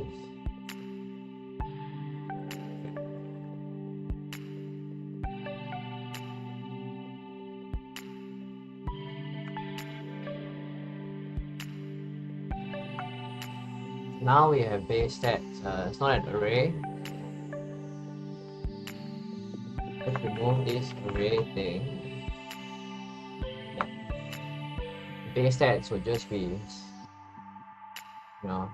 wings, and then character moves 10% faster. So move speed over here, if the base move speed is 5, 10% faster. 10% faster means that the boost in move speed is around 2.5.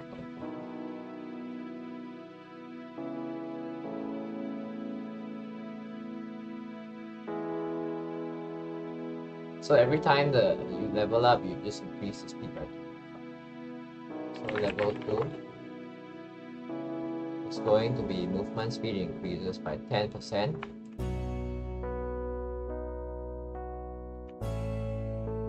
So this will be just 2.5 for every level. So then we just have to keep duplicating level 2. Duplicate, duplicate, duplicate. This will be level 3, level 4, and level 5. Then every time the boost will be the same, it's just a flat boost of 10%, 10%.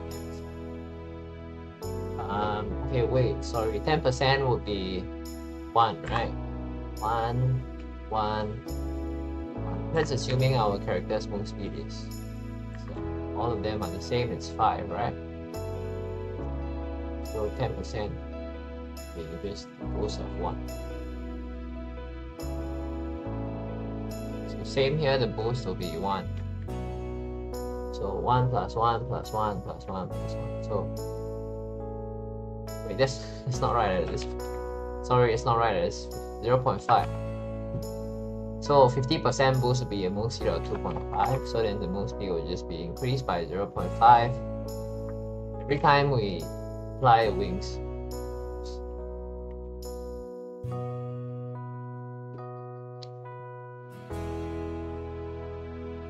So let's do spinach as well. Okay, spinach would be, let's see, spinach would be object, passive items, and create passive data.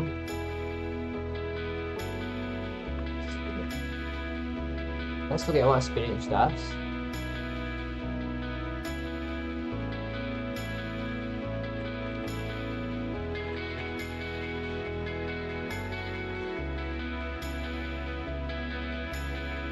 So here is spinach. Might increases by 10% per level. So if the base might is 1, it means it'll be 0.1, 0.1, 0.1, 0.1.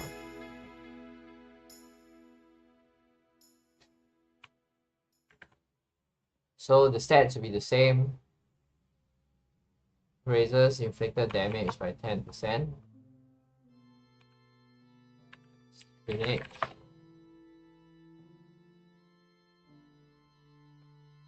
And this will be, the base might will be 0.1.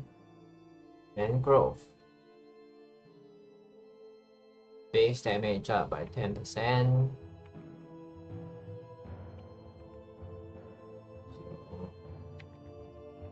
1. So again, we do the same thing. We item and deleted. Delete. Delete. Delete. So we want to duplicate level 2, right? So level 3, 4, 5. 3, 4. And the boosts are always the same. 0.1 to might, 0.1 to might. Same here, 0.1 to minus. So level 2, level 3, level 4, level 5. So we have both set up. And for the sprite sheet, I'm going to be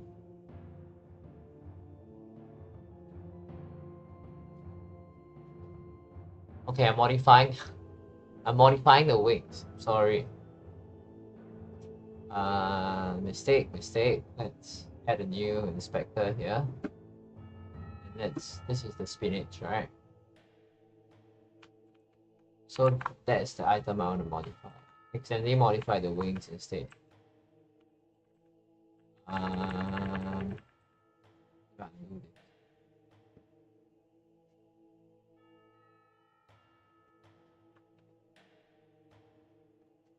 You know what? Let's call this. Let's just delete this. And since we reset this to be spinach,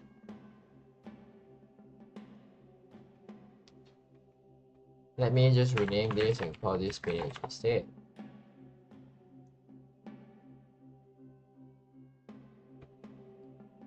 And then let's find a sprite for it. I'm sure there's plenty of sprites that we can use for the spinach. This one looks like a spinach, right? So let's use this. And then let's recreate the wings.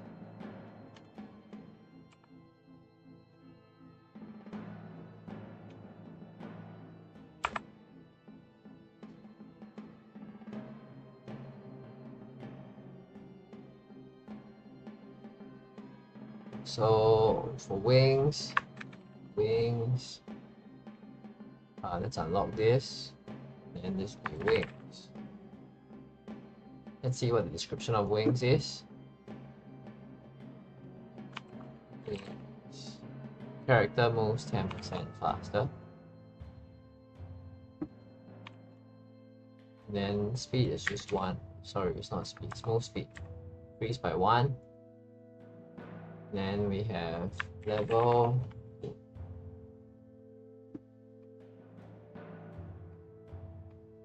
And then for level 2,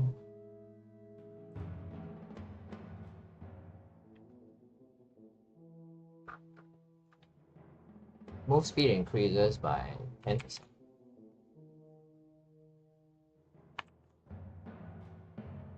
So 1. And then we duplicate the level 2 element a couple of times, right? Because the stats are all the same. Duplicate. Why can't I duplicate? Duplicate. So level 3. Same thing. Level 4. Same thing as well. And level 5. And same thing as well. So what's gonna happen next is so we have everything set up. Let's test this out. So now what we want is we want to modify the player inventory to add the passive whenever we select the passive to the inventory data, right? So let's see again how the passives work. I want to see where the passive is added. So there is a little issue with my code here. Forgot to add a space. So just adding a space fixes the problem.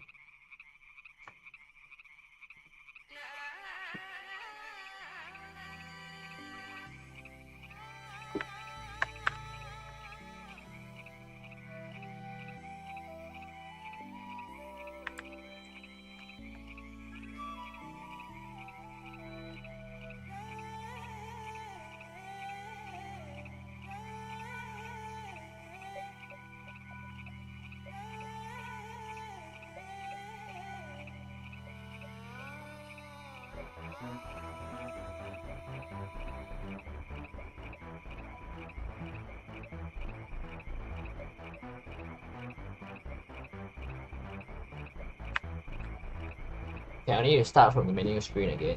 There's some small bug here.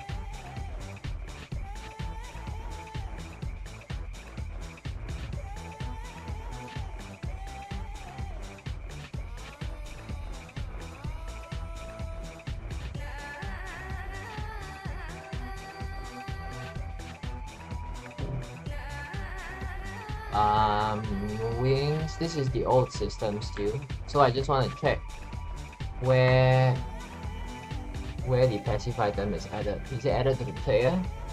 Or where is it added? Passive item. Wings. Deprecated as there is a new passive system. Okay, so it's added to the player. So a new game object is created, added to the player. Do we really need it? We add it to the player like that. We can just add it to the player object here, right?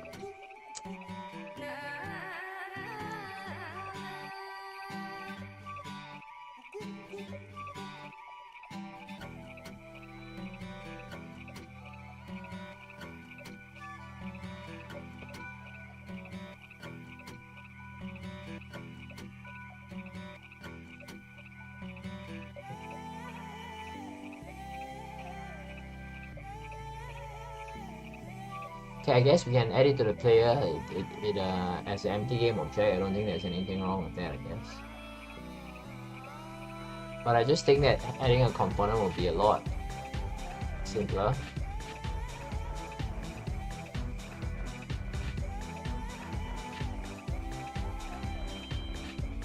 Or we can even add it to the player without having to create a copy of game object.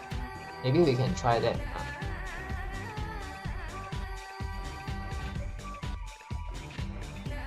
You know what? I think we can actually try that.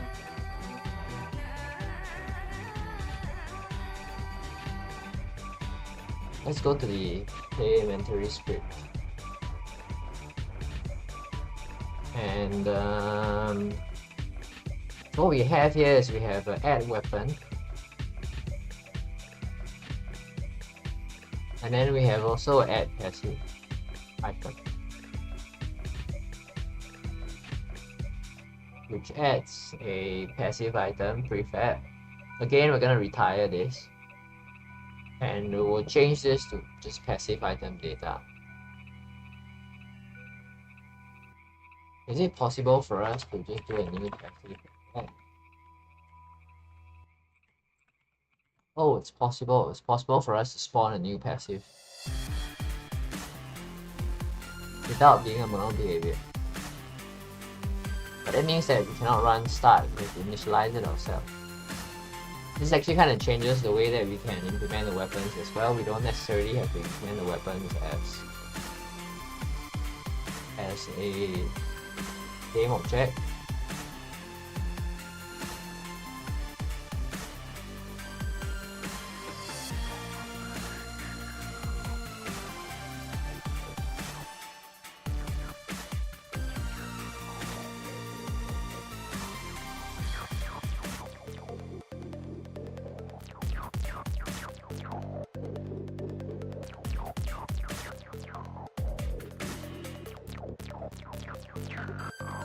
You know what, let's try this new thing out and let's try implementing the passive without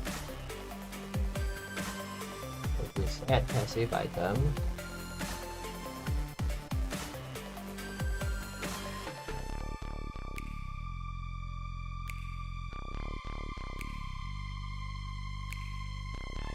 Level up weapon.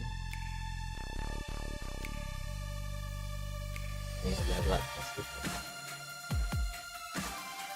So we can delete all these messages now. It's just for us to debug previously.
So this will be passive data in this case.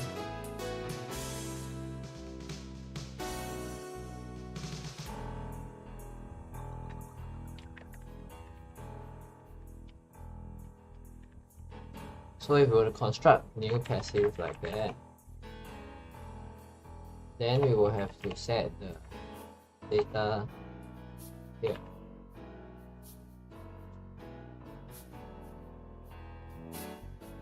Which means we need an initialize function. Initialize, same initialize that we use for weapons.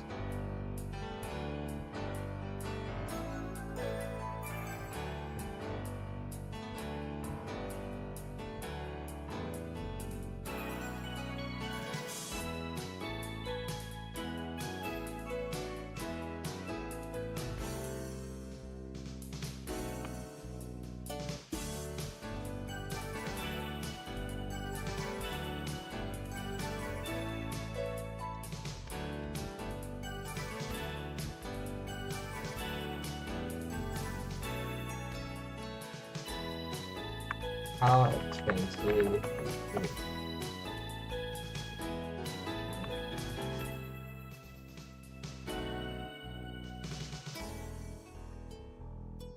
It's relatively an expensive operation in terms of performance. Service containers.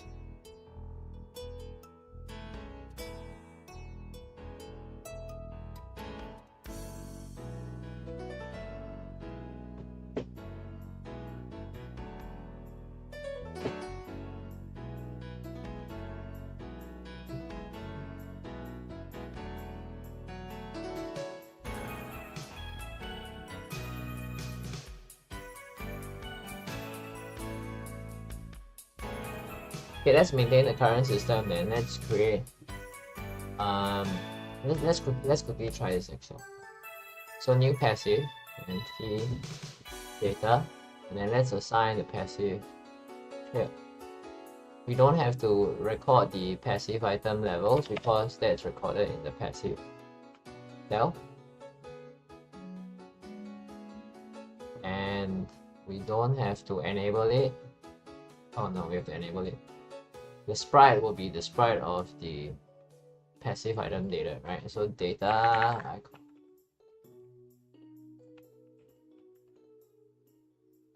And then for passive item slots, let's we don't need to record the levels anymore. We still need the slots. So this will be passive.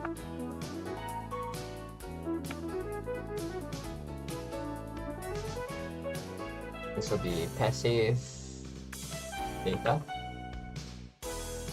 which changes some things. There's an error here. This will be passive. Passive. This will be add passive item. This will be passive item.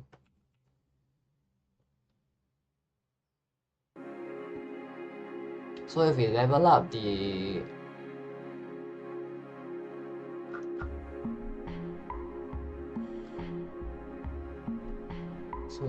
passive item now, it's just a lot more straightforward. Just passive P, if P do level up, it fails. And we can log a warning that says failed to level up the weapon. Failed to level up the passive. Failed to level up. Save. And return.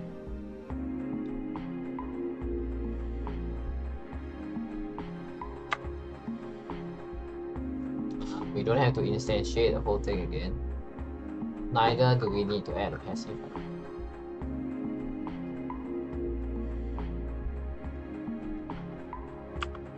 So no need to do this, no need to do this, no need to do this, no need to update the passive. Upgrade options.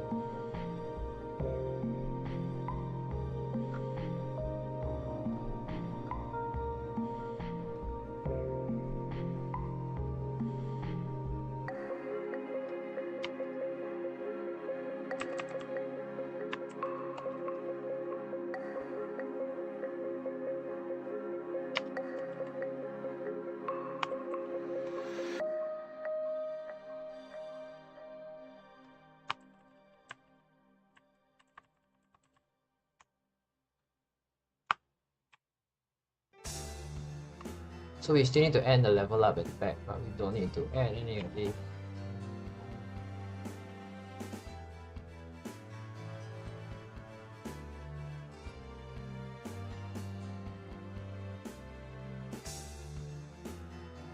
And as for apply upgrade options, we have to change this to use passive as well. Passive item upgrade, chosen passive item upgrade, available passive item upgrades.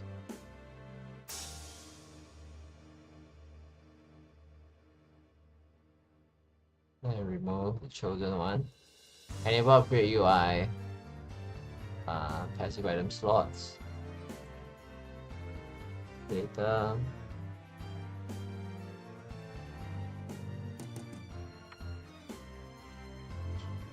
What do we do for weapons? Loop through our existing weapons, find a match with the event listener. Set description to be at next level.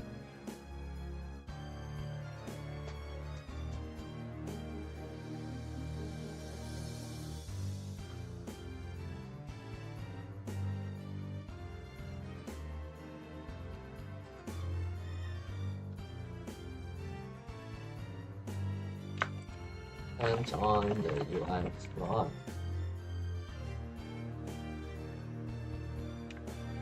Price define.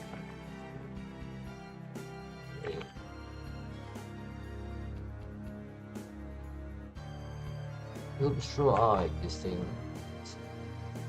So it's the same logic. Loop through our existing passive, so you find a match. Or hook an event listener to the button.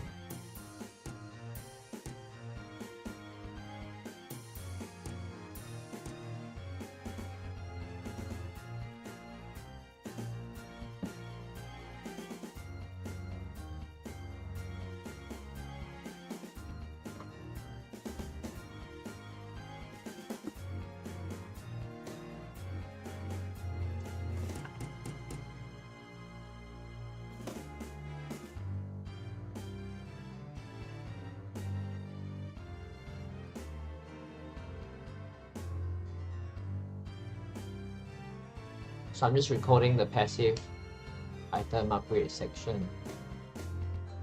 And once we are done, our passive system should be working great. And then the last thing we have to do then is the weapon evolution system, which shouldn't be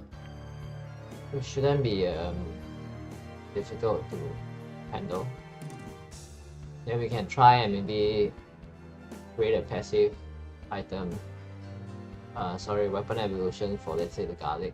It would be a very natural evolution from there.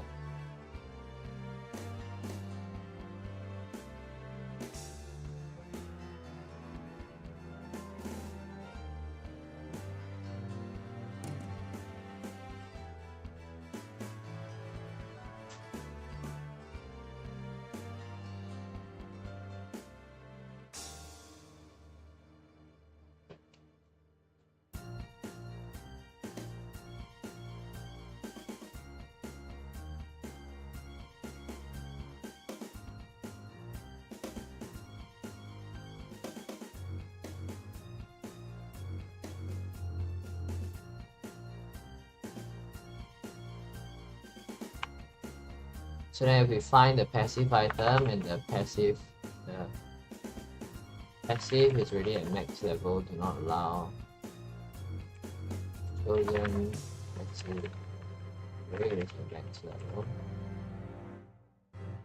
Data max level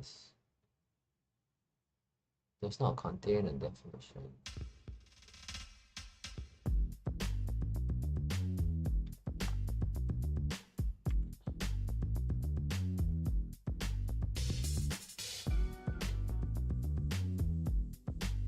Item upgrade.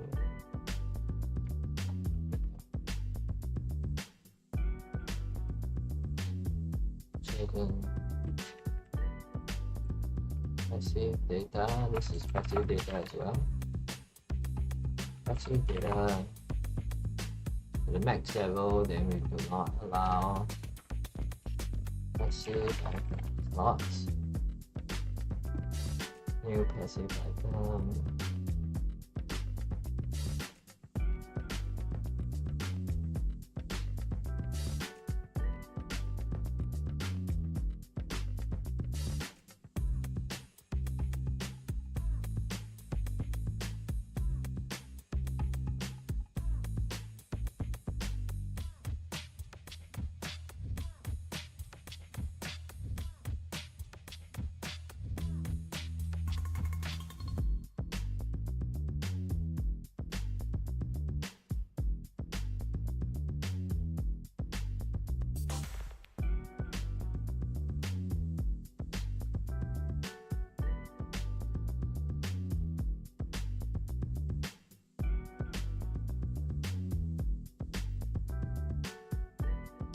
So here what I want to do is want to find whether it's level up.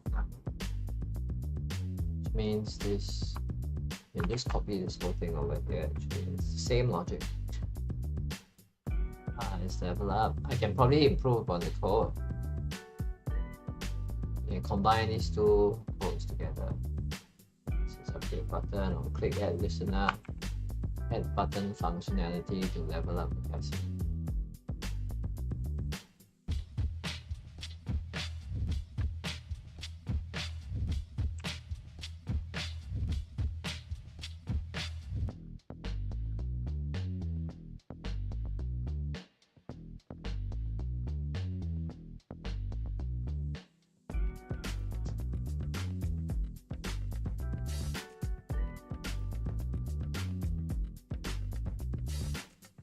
Level up passive one, and this will be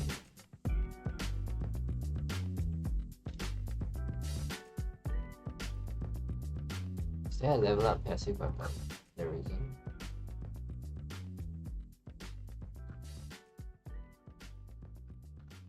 Level up passive upgrade index.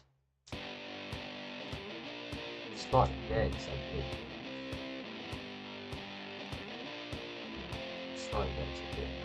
Level up passive.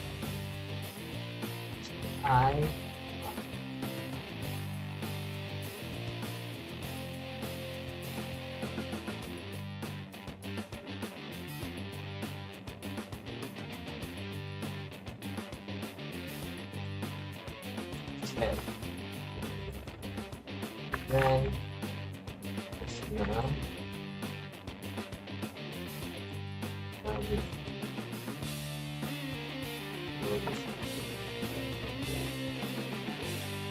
same thing here, we level up the passive and we set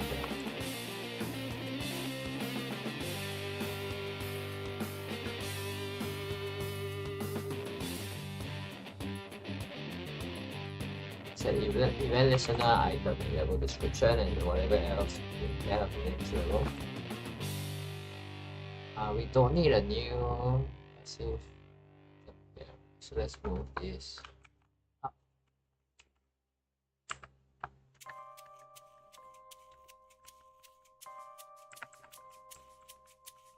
Level up passive item. There we go. It should be passive data. Passive data, no, let's go that.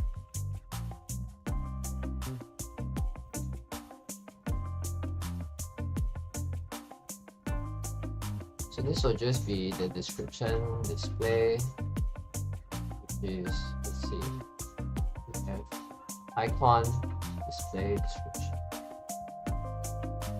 So here is just description, passive data, get level data. What's our level now? Level now will be passive item slots, current level.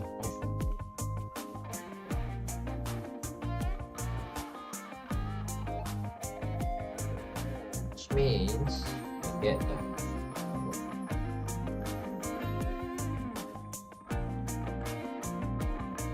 this will be character. Sorry, this will be passive.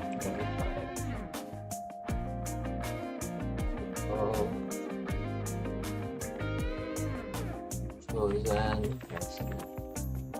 Great. Get level data. Data. Get level data. Then here we can just do next level description.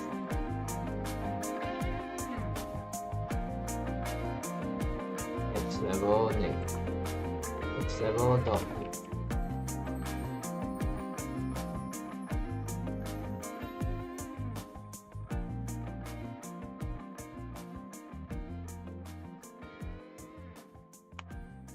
And if all of this stuff works, then we will just level up. And we break from the loop.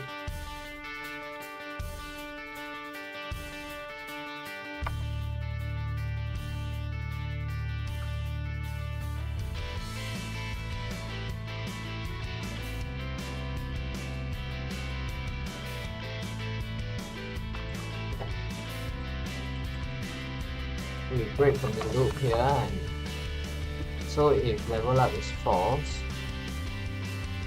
we find something to level up, we set as level 2, then we break. So here if level up is false, then we will spawn a new passive item. In which case, here we will add passive item. Add listener, spawn passive item, chosen passive item. Great. Initial passive item. And this shouldn't be a game of play. Change stats. So we have to create a new. We have to create a new function to spawn the passive item as well.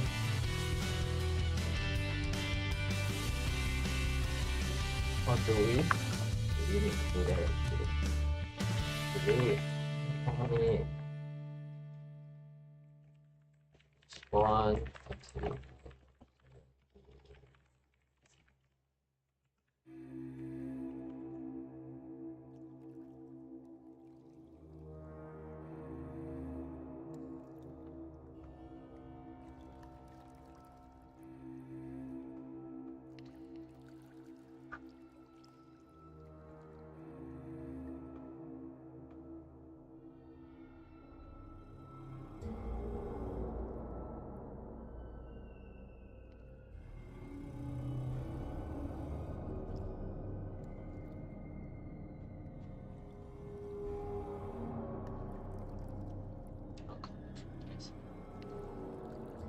Inventory and passive item.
Same thing here, we get a level data.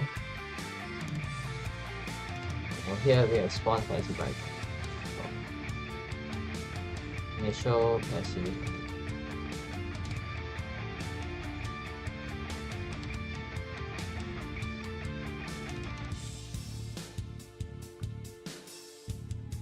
So instead of having a spawn passive item, generic, and just add passive item.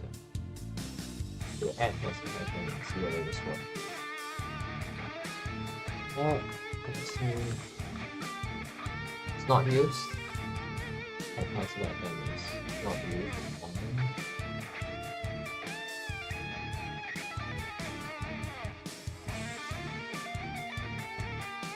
Add.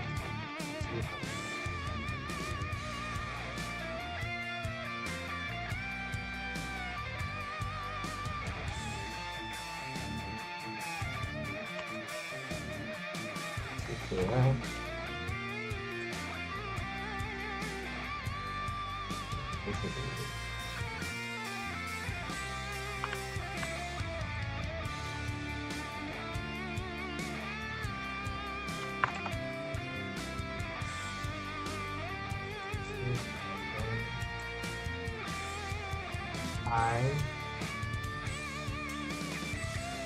Then what's it?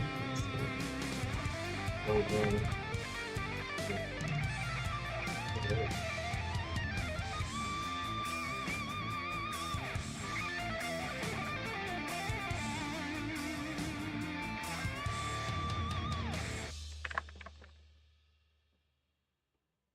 Passive items.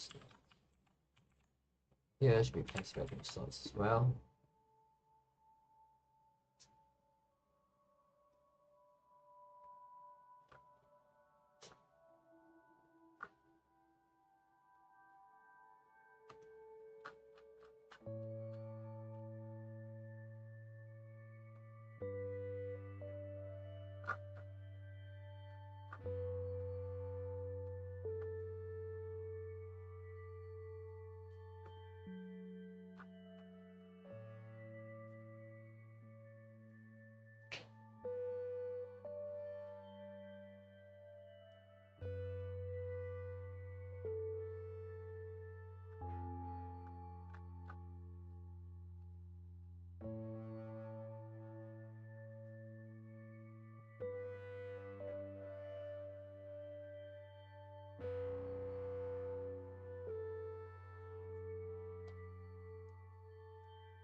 I think I fixed all the errors that we have. We're left with, we are left with a couple more below. So we have one here for each passive. And this would be catalyst, passive data. So passive data.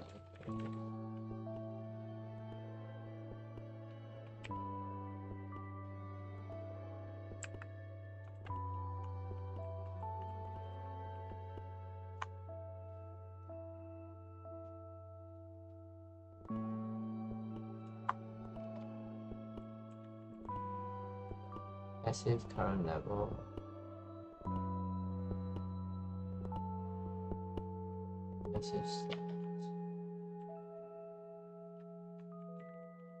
passive item slots. This would be okay. Sorry, this is current level.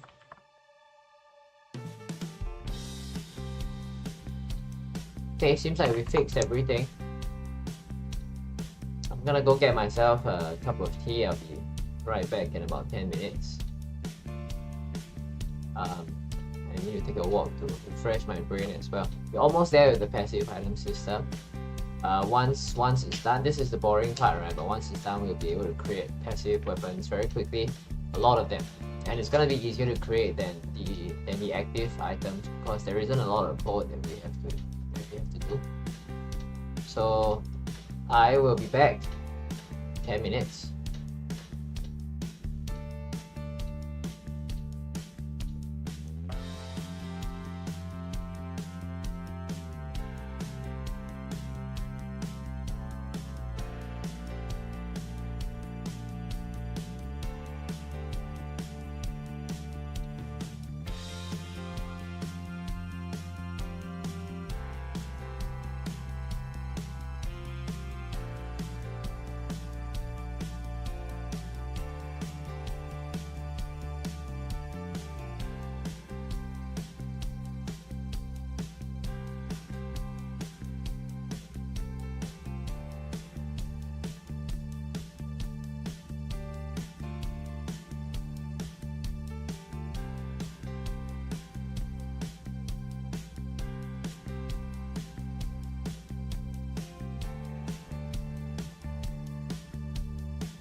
Let's finish up the passive items.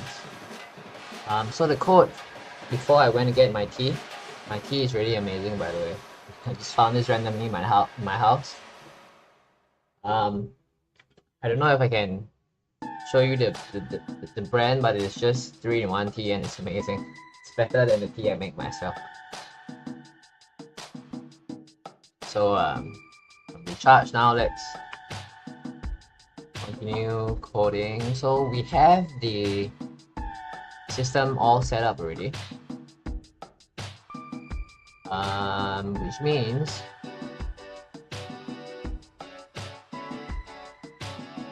let's try and get our passive item working. Let's try and level up and let's gain a passive item.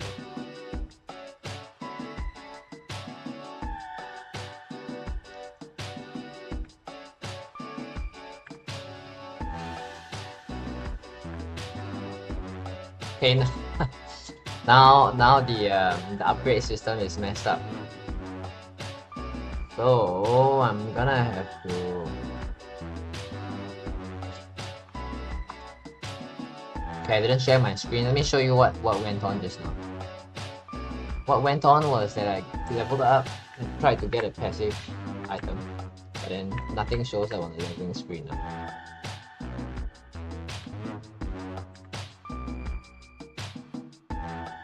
There we go. Nothing shows up now. Big problem. Let's rectify that.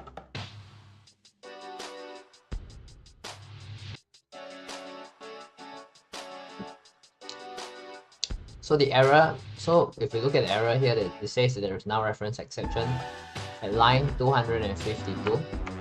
So let's head over to line 252 and let's see what's wrong.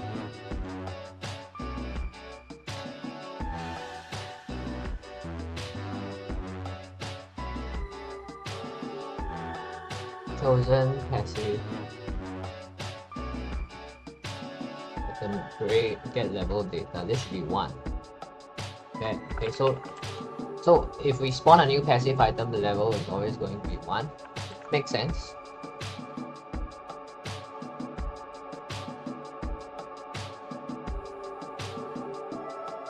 Let's look at what we have for the weapon, right? Weapon, what did we do? Base, we just took the base stats. That makes sense actually. Just take the base stats.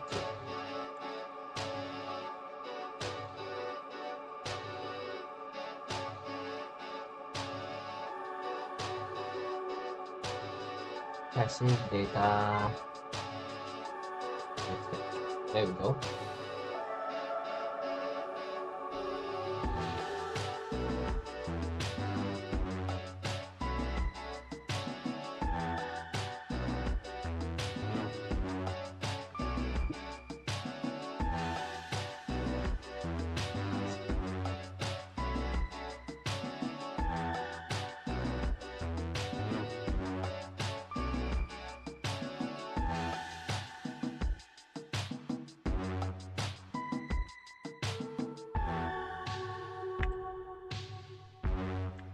Okay, let's hope this works, and it still doesn't work.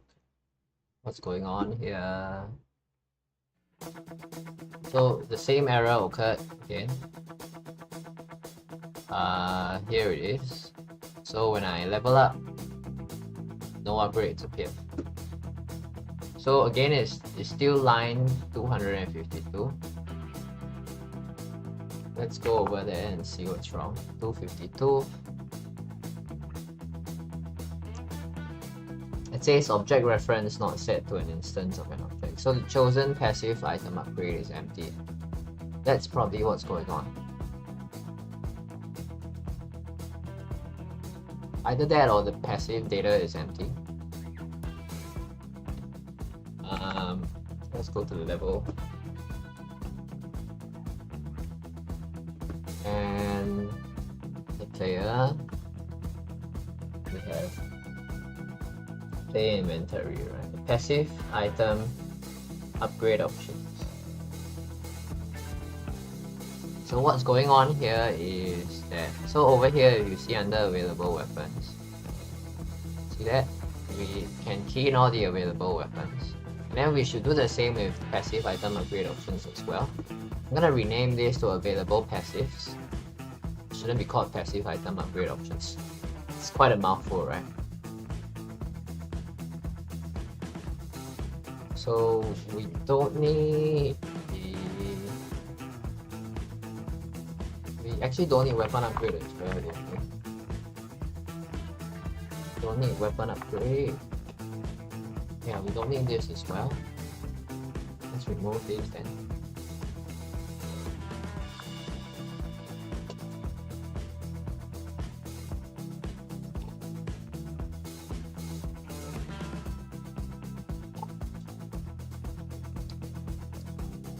So weapon upgrade, we're not using this anymore. If we remove this, I don't know if this causes errors anywhere else. Let me just quickly check.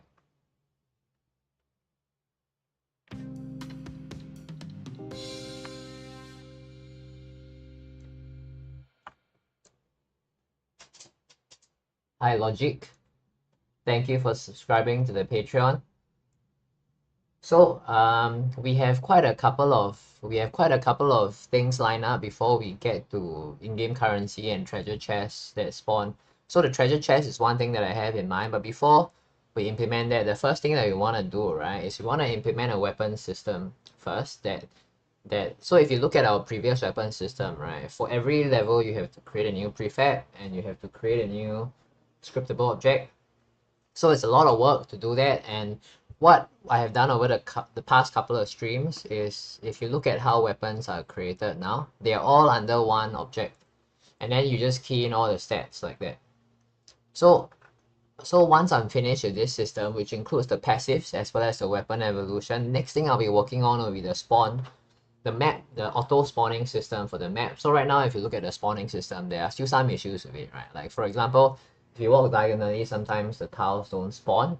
And then after the map generation system is done, we have to I'll work on the enemy generation system first. So the order of what I'll be working on will be as follows: weapon system, which we are more than halfway done with, and then we'll be working on probably the enemy spawning system first. So the spawn system will improve it so that it becomes a lot easier to spawn enemies. Right now it's a little difficult to spawn enemies if you're a level designer. So once the spawn system is done, we'll improve and we'll touch up the bugs on the map generation system. After that is done, then we can look at currency, and we can look at what else do you mention? Currency and treasure chest. Treasure chest would be pretty simple actually. So after we are finished with creating the weapon system, we can definitely do the treasure chest. In fact, there's already one now, but it works with the old weapon system. So then I just have to refresh the code for the treasure chest so that so that it supports the new weapon system. So after we are done with that, perhaps so when you're referring to the treasure chest, perhaps you're also asking about are you gonna show us how to do the animations and stuff? That's no problem. Animations are a lot of fun compared to what I just was doing over the past 3 hours. Like it's a lot of code, and there really isn't anything flashy to show for it. But if you look at if you're talking about creating animations, they're a lot easier to do, a lot more fun to do as well, because as you do them, you get to see the animations occur.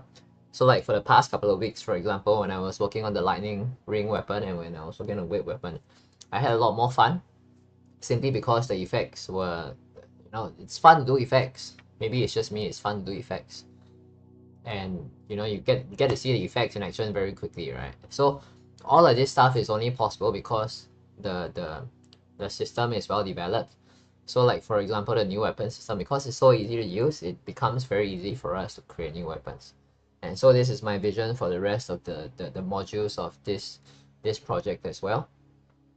So once I'm done with the three systems, weapon system, the enemy generation system, and then the map generation system, then I'll move on and create in-game currency, and like we can create, like say, character unlocks and all that stuff can be done as well. We'll need a system for that. We need a system for everything, because even though Vampire Survivors it looks like a very simple game, right? But a lot of the complexity comes because there are so many things that are available, right? So every part of the game is customizable, and this is where the challenge of coding it comes into play. Because everything is customizable, you need a lot of different modules. You need to code all of these into the game. So it's I would say it's more of the architectural design or the systems design. Of the initial systems design is hard. Once you get it down, then creating all these other things will be easy. I hope I answered your question. I know I talked a lot. Thanks for coming in to support and watch the stream.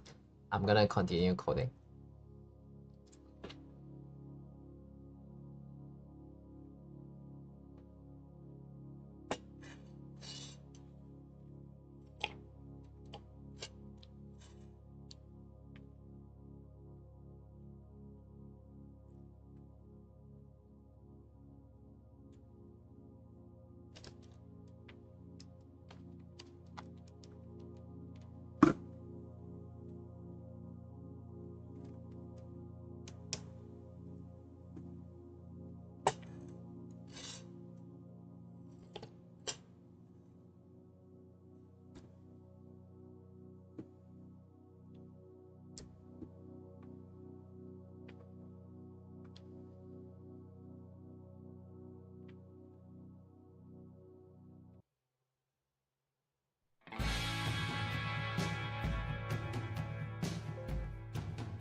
So I just deleted the weapon upgrade. Let's see here. I just deleted this. And I'm just checking whether the entire code base still works after that has been deleted. And it still does work. It's great. So I'm gonna delete the passive item upgrade as well. We don't need that because we can just use passive data to specify all the available passive items. Passive data available. So this will be passive data. So with that, whenever we change our variables, we will have to update our codes or the various sections of our code.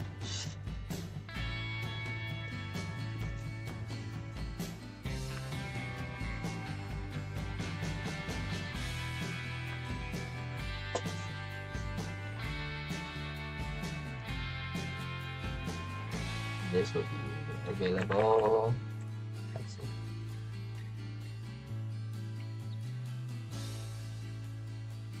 This will be chosen passive upgrade. Data. Chosen.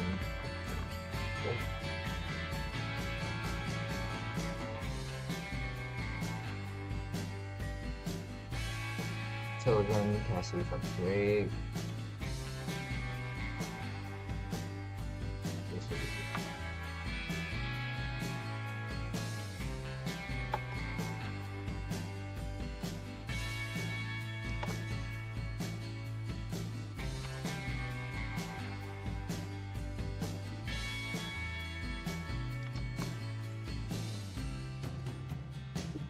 Okay, let's see if it works now.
Okay, let's test it out again.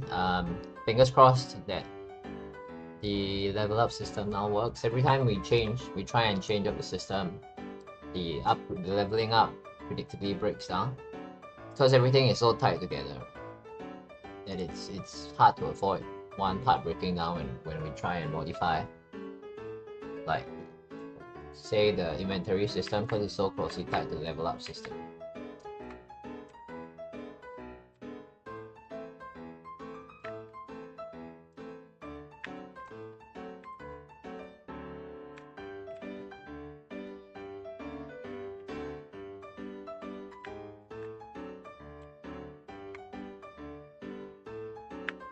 Okay, now we don't get passives.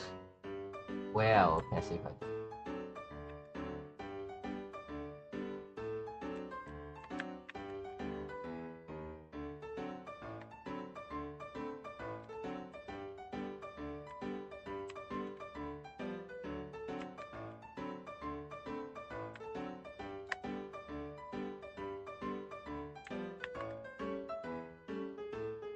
Okay, now our passive items are missing, which is another problem that we have.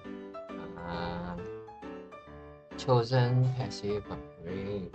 Why is it always chosen passive upgrade?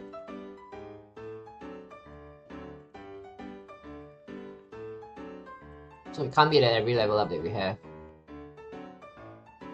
is now, so I've added this print over here and then just trying to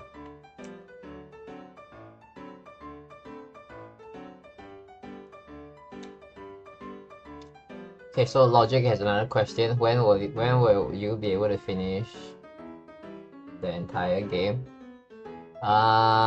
So I finished the weapon system. likely finish the weapon system before the end of this year.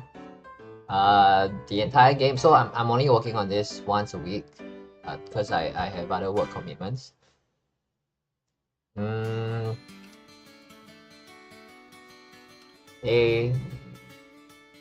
If we were to be what's the word for it? If I was to be a little, I think 6 months would be a good prediction. I think it's a little bit optimistic, but I think in 6 months, after the new year, not now, after the new year, we should be able to finish at least the map generation system and the spawn generation system. And once we have those two things, the entire project file, the entire set of project files that we have will be pretty robust, and then you can use it to do all kinds of things. So the idea is for us to create something that you can just download and then you can use and create your own variant of Empire Survivors, right? So once that is done, after say June of next year, then we will look at other things that we like. For example, having gold, having coins, and then having unlockables and all that stuff. Those are possible once we revamp and try and make all these other core systems in the game more robust. So long story short,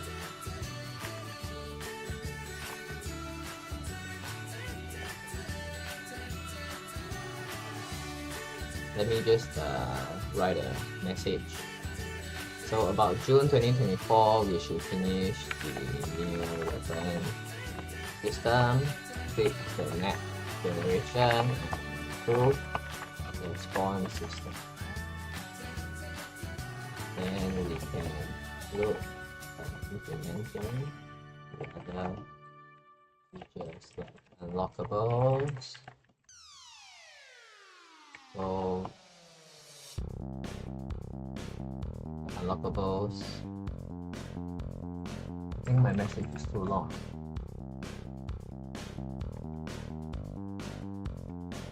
Okay, implementing.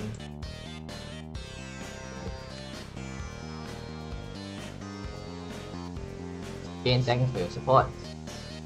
Thanks for tuning in to watch this very boring stream when you and I am bored by it, so can't imagine how you viewers know. I shouldn't be degrading myself like that. Going back to coding.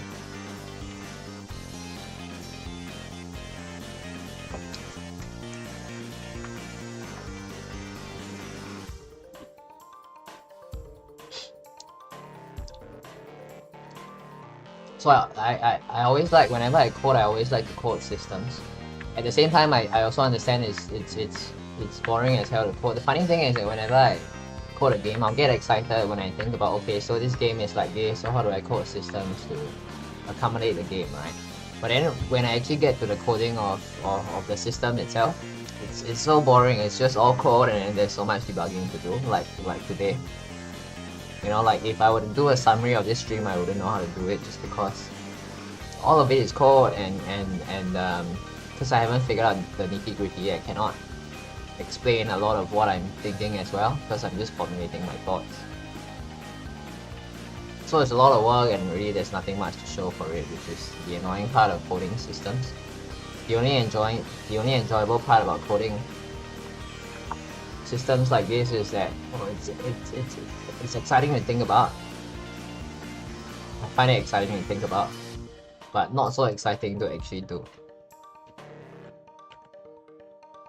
There are no special effects to wake you up like say you're doing lightning and like 30 minutes into it you see the lightning appear and it's so exciting. You're coding a system and you like 2 hours in, 3 hours in, there's nothing to show for it. I mean, things are progressing, but there's nothing really visual that you can use to show people where your progress is at. And then it just gets so boring coding system. So I forgot to assign available passives, that's why no passives are showing up.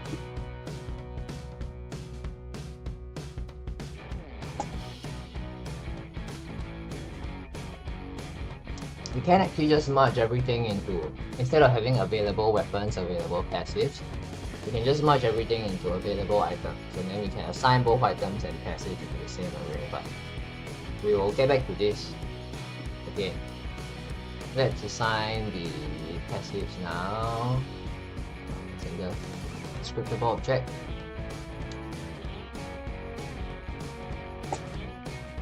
Wings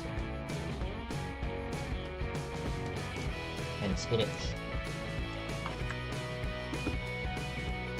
And I think the passive should start showing up now. I can remove this message. I just forgot I didn't assign the passives.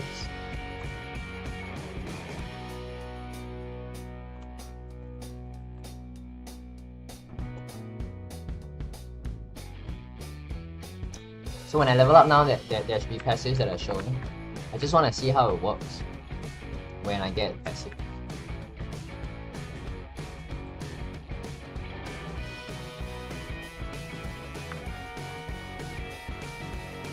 Okay, still no passive. Painful. Maybe it's just a luck thing.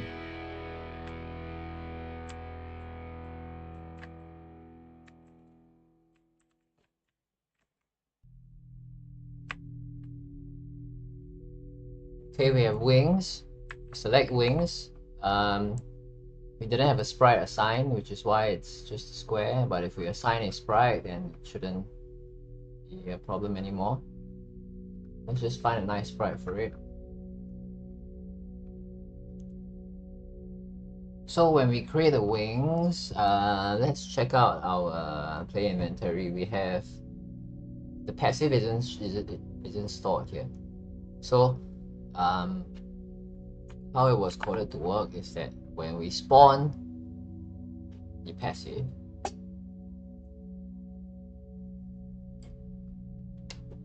it's supposed to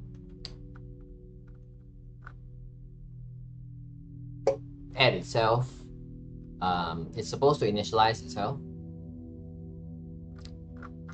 under this function called the spawn add passive item, but it's not adding itself.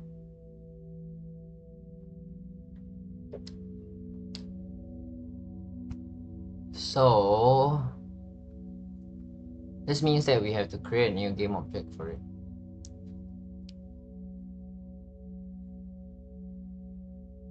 Which, okay, let's do that. So spawn passive item, let's create another variant of that. Let's use spawn weapon as the base.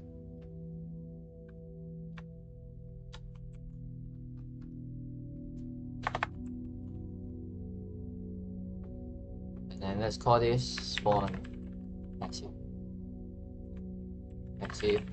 data. And then if passive index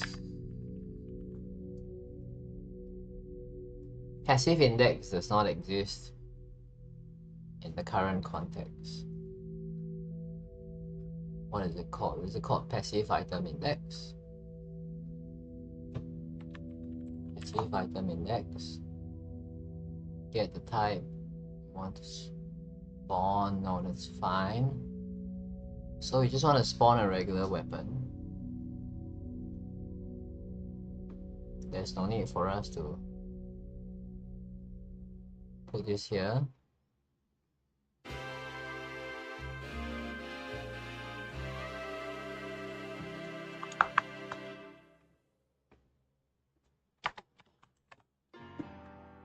And no need for us to... Passives are a lot simpler than weapons. There are no different types of passives. So passive item index. So we spawn a new game object, and then let's just call this whatever, and then passive. Then spawn. This will be passive, and then add component. Passive, like that.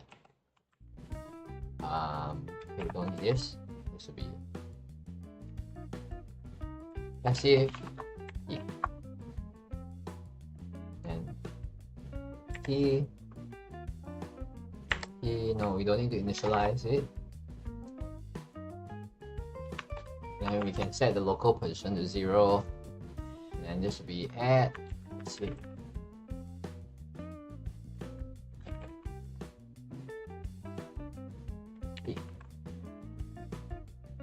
So what we would then need to do is go to player inventory, and then here we don't need to create a new passive anymore.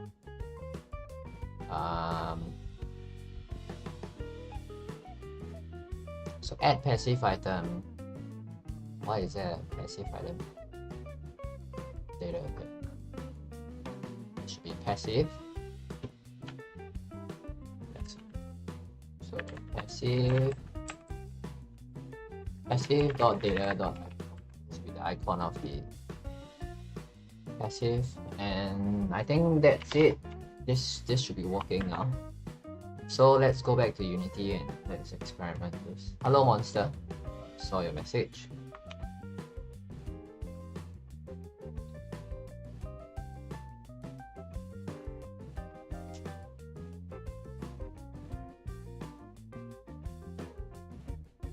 Now we have an error. Let's see what the error is.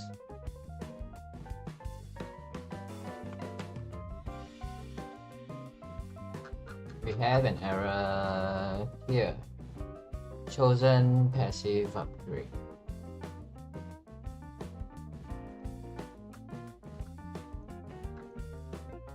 So this will be spawn passive, right? Spawn passive.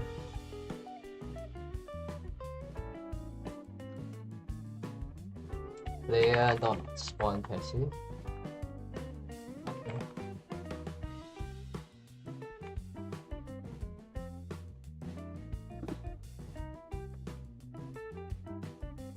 Oh, it's spawn passive. So player spawn passive, and this is the,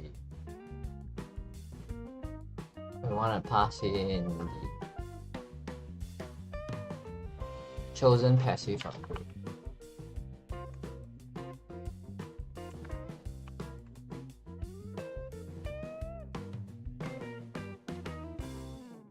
Okay, there's still some errors. Player stats.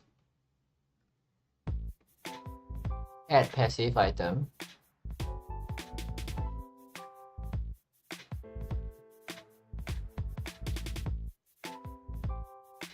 Inventory, add passive item. That's it. Okay, I think that's it. We're done. Hi monster, what we are doing is, so in the past couple of streams, we have gotten the weapon system to work. You can just create new weapon data objects and then write a new script for the weapon. It's a lot simpler than the weapon system of parts 12. Like from part 6 to part 12, we created a weapon system, right? So this is a refresh of the weapon system to make it more robust. So right now, before I release part 15 of the series, where we talk about the revamped weapon system, I'm revamping the passive item system as well. The reason for that is because they all go together, and the passives work together with the weapons to create weapon evolutions, right? So in the new system, weapon evolutions are going to be very easy to do as well. It's just everything is gonna be in one file. So if you haven't tuned in for the past series, if you look at our weapons now, you will see in the past couple of streams I've created a bunch of weapons, and all of these weapons, to create new weapons now, you just have to create a new weapon data here, and then from here you can just fill in the stats of the weapon and then how the weapon grows. So then you don't need to touch a lot of code. Okay, for the weapons you still need to touch code because you will still have to define a behavior for the weapon. So you have to write a script that describes how the weapon behaves, and then after that you can just fill in the data, and then as you fill in the data, the weapon will level up itself. So I'm working on also the weapon evolution system. For that to work, we need to revamp the passive item system as well. And for today, what we have now is that passive items also follow the same system now, whereas previously, goodness, I forgot to update the level names here. Whereas previously we would, when we had the, what was I talking about? When we had the old system, right? For every, let me just show that to you a bit. The old system, if you look at it, every weapon that we have, we see that every level has to have an asset, then every level has to have a prefab. So then when you want to create a weapon, you have to create a lot of new prefabs and create a lot of new scriptable objects, okay, which is a little bit unintuitive. So now when you have one data for everything, it's gonna be, you're gonna be able to generate these weapons and these passives a lot faster, and it's gonna be easier for you to create weapon evolutions as well. So that's what we are going for. And the next couple of streams, we should be able to finish this entire system. So once we are done with that, I will release a video summarizing how this new thing works, and then we release a new part running through the code for all the changes that we made. It's a lot of changes, so I'm not looking forward to summarizing the changes, but well, have to do it, right? Have to do what you gotta do. So I'm gonna try out the passive system and see whether it works.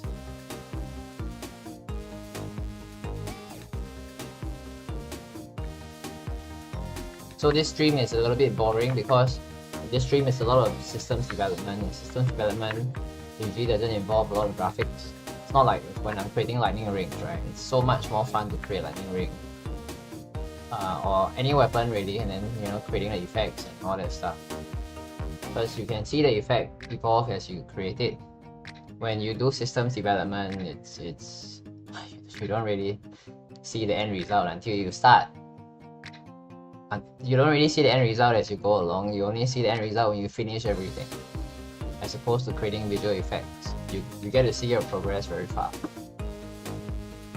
So there are some errors in line 62 of play inventory. So let's have a look at that. Line 62, there's a null reference.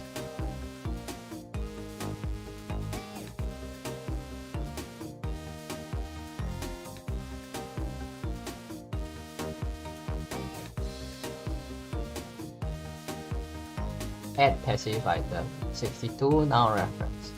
There is a null reference because of what? Because there is no icon assigned. Max level should be 5.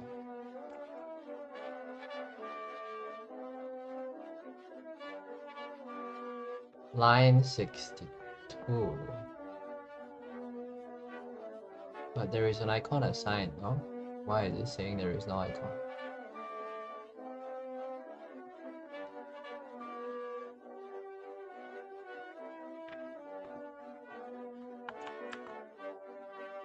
Okay, let's try that again. Not sure what's wrong.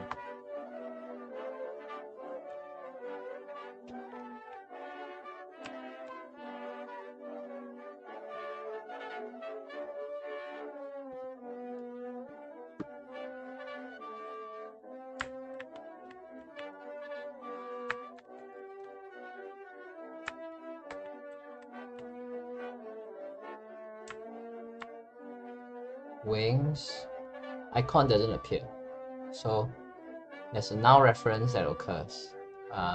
If you look at the screen here, the icon doesn't appear, so the icon is not found, which is why there's an error, because the missing icon is causing a null reference exception.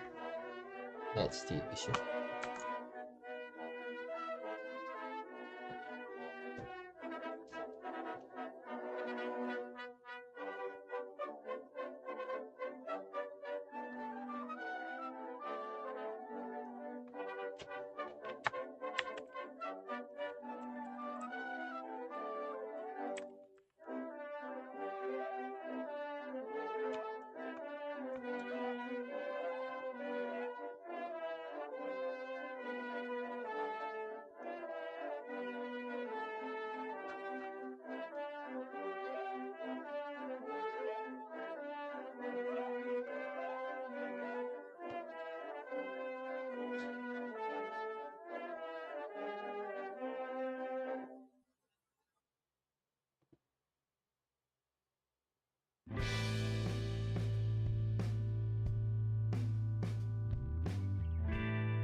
So if we grab a spinach, there's a null reference again.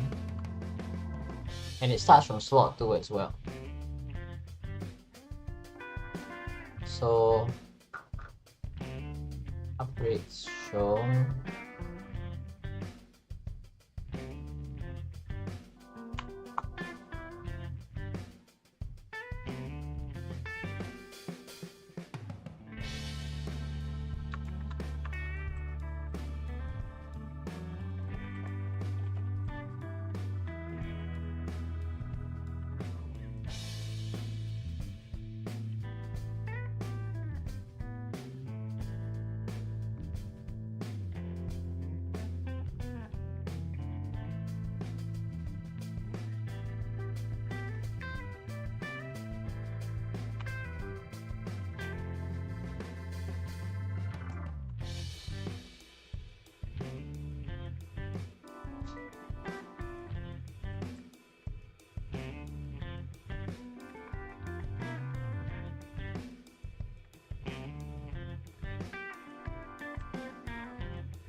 Where is the null reference?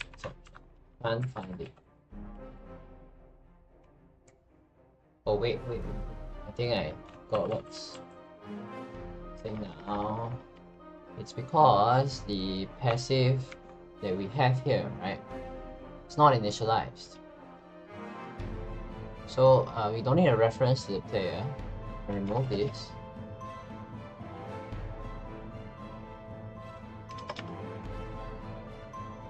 What we need is an initializer, because when we spawn the passive on player stats, we do not initialize the passive. So the stats are not, rather the stats are not assigned. So if you look over here, we spawn the passive, we spawn the passive and then we don't initialize it. So there is no weapon data, hence we are not able to retrieve data from this data field here. So we have to create an initialize function, just like the weapon class. So in the weapon class here, we have an initialize function that is extremely important for dynamically created.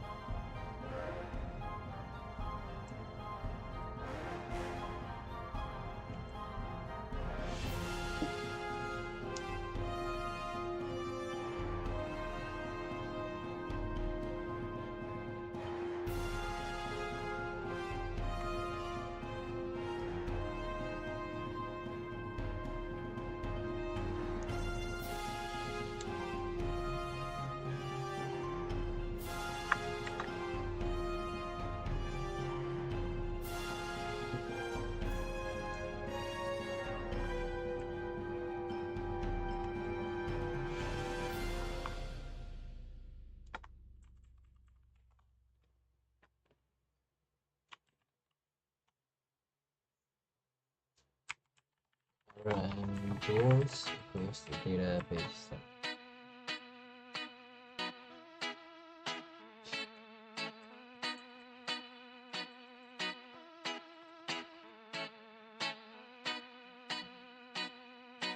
And there we go, that's all we do.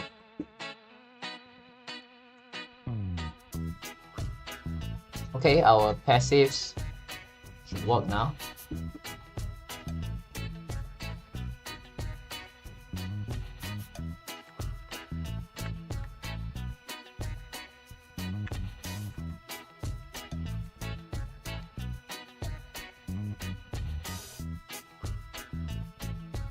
Okay, I was wrong, it's still not working. So it's the same line 62, huh? Okay, silly me, I forgot to initialize the passive. So p initialize no, it should call data, right? Or passive data. So passive data, and this should be passive data base stats name.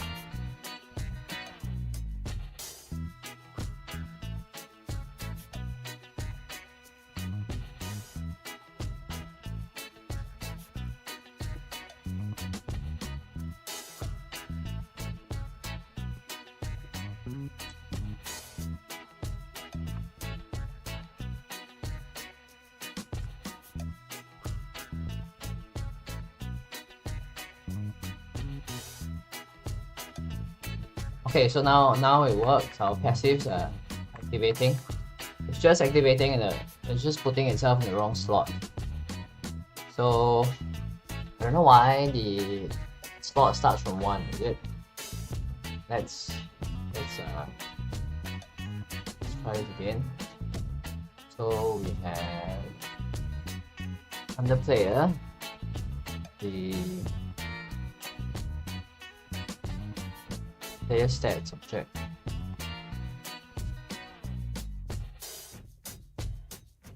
Sorry, play inventory. We have item slots, and we have weapon index, and then we have a passive item index as well. It starts from 0. So when we spawn the passive item index, inventory add passive item, add passive. The slot index, why does it start from 1? It should be 0, no? Print slot index. So for those of you who are wondering what's the issue, is that whenever I spawn a passive item, it starts from slot number 2, it doesn't start from slot number 1.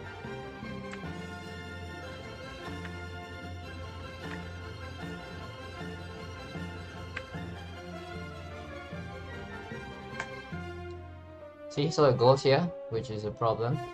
Shouldn't be going there. And the reason it's going there is because for some reason add passive item adds it to slot number 1.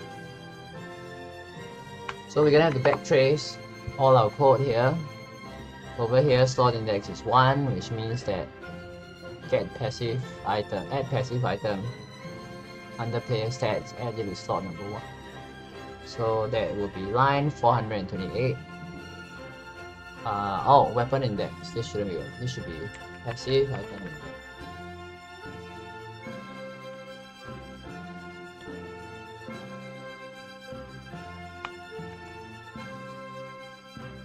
Okay, it should be fixed now. So the last thing that we have to do for the passives is to make sure that it actually boosts the character. So for that, when we get the wings, you see our character moves at the same pace, which, well, shouldn't be, right? It should be moving faster. And we also index out of range exception, passive item, passive data. Sharing the wrong screen. Let me just show you one. So if I level up, now the passive shows up in the right place.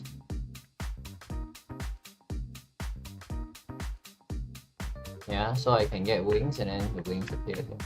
But the boosts are not applying, that's one thing.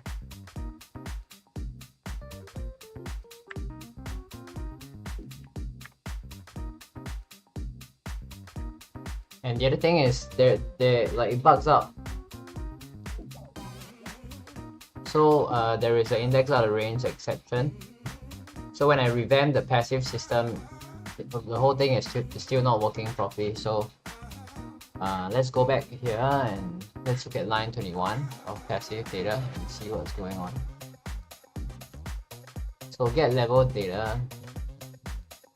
If we are at level 2, we will want to get array 0, right?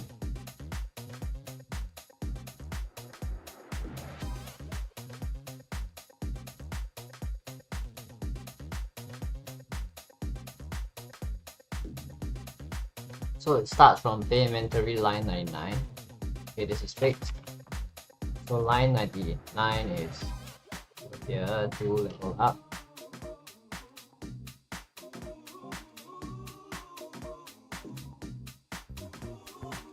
To level up.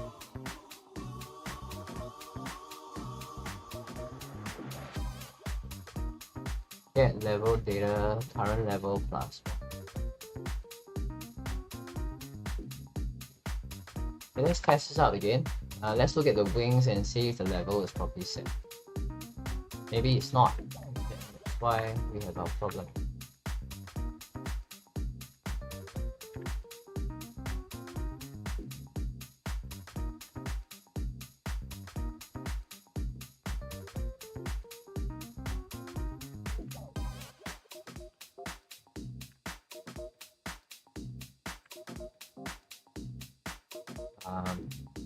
Wings.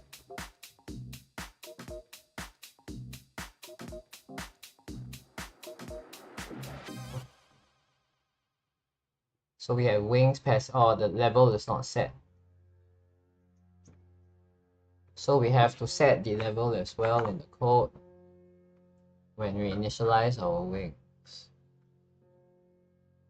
Because under the weapon, the level is not set as well. But the default value here is set. So current level is 1. And maybe this should fix the problem.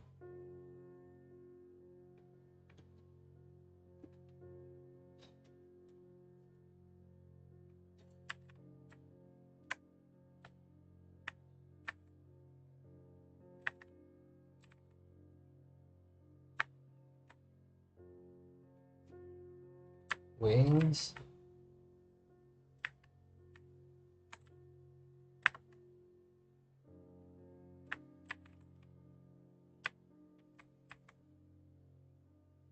Spinach. Okay, I think now the system works. I'm able to level up my passives and stuff. But it looks like the weapons are not showing again, right? Not showing properly.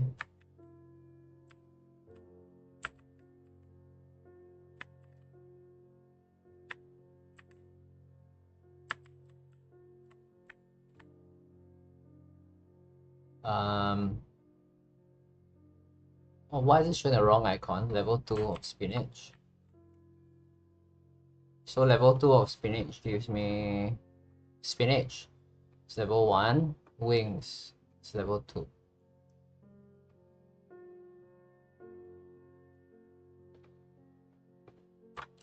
Okay, let's try this again. Still some bugs. Okay, we gotta figure out a way to fix all these bugs.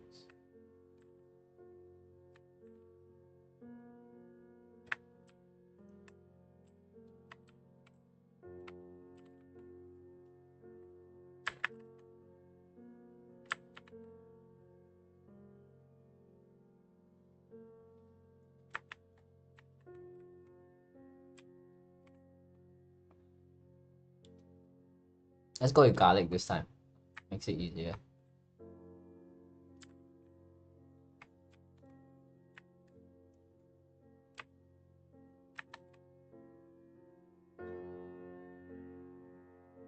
Knife. Why do the passives never spawn in level 1, huh?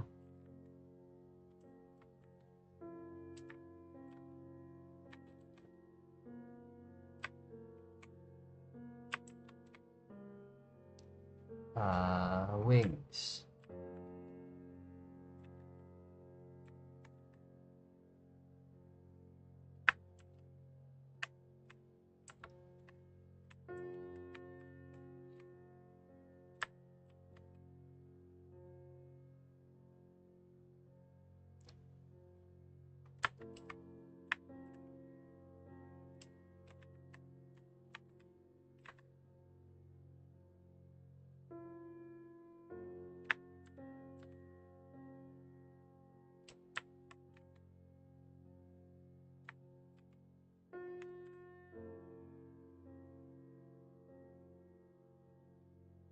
So the icon is not replaced. So this has to do with bug that I have in the passive item script. So let's head over here, and under play inventory, when we upgrade the passive weapon, we also have to upgrade the icon, which means I have to go all the way here.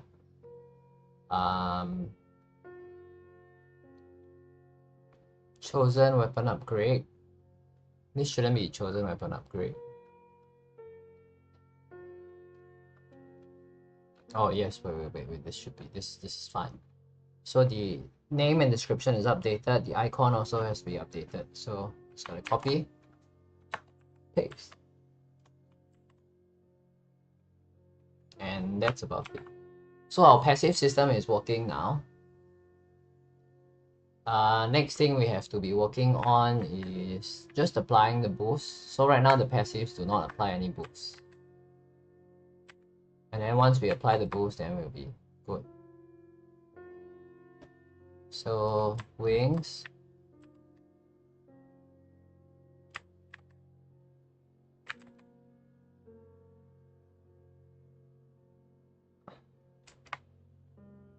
Area up.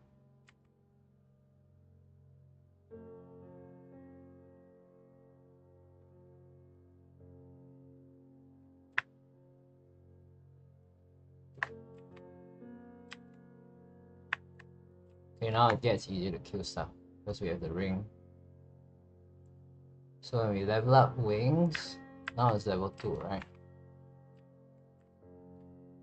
Yeah, now the interface is okay. You gotta update the collector radius, right? For the character, because the character's collection radius now it's set to be set at magnets 1.6. This one is 30, so let's set it 1.6. 1.8, right? It's 1.8. And let's apply the boost. How do we apply the boost? To apply the boost, we have to... Movement speed is straightforward. We just gotta go to player movement, which controls how the player moves. So over here, player movement. Over here, there's player move speed. And what we want to do is we can just update the player stats. Okay, if you head over to player movement here, you see player move speed is here. So let's go over to player stats. And there is one whole part here that manages the calculation of the player stats, right? So if we find move speed here, okay, so over here for stats move speed, right? Like when you get the move speed, you return stats dot move speed. But what we actually want is for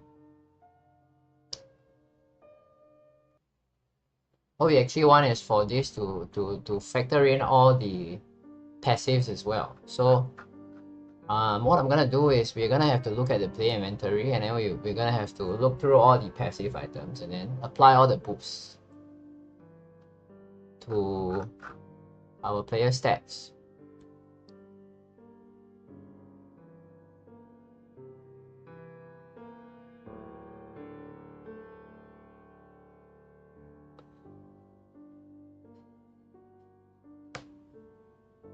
So let me think of how to do this.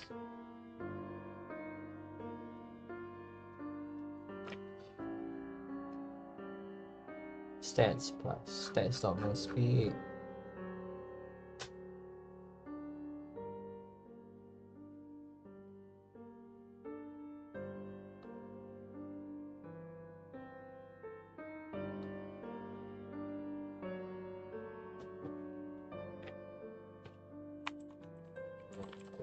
So we have a reference to the inventory, right?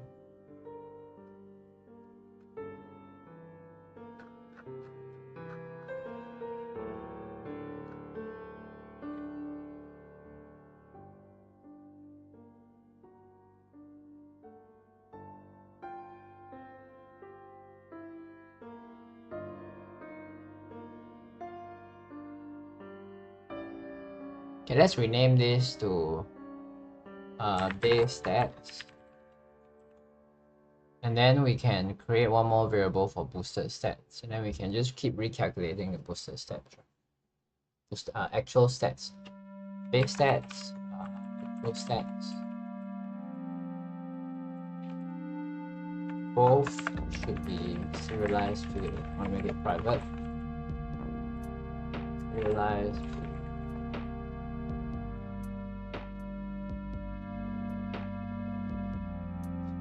so the actual stats are calculated whenever we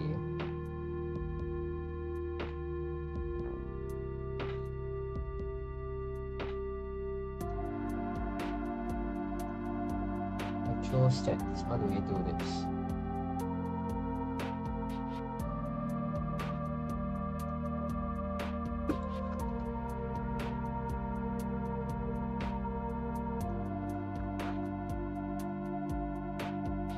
Well, I can add a function here that recalculates all the stats. Okay, let's put it all under here. So we can create a function inside player stats that recalculates their stats, like so. Public void recalculate. So what recalculate stats does is that it will scan through all the passives in the inventory. So we will have to use inventory for each passive. T in inventory dot passive. Is it available to us? Weapon slots, passive item slots. Let's call this passive slots. Passive slots. Passive UI slots.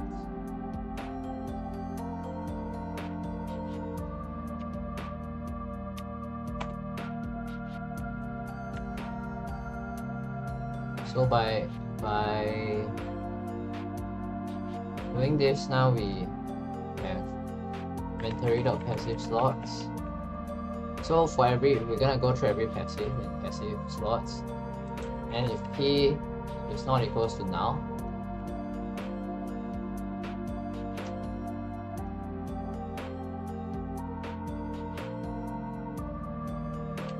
so if there is a passive in the slot, then we will just add the boost with the stats. So actual stats is going to be equals to base stats plus P get boost.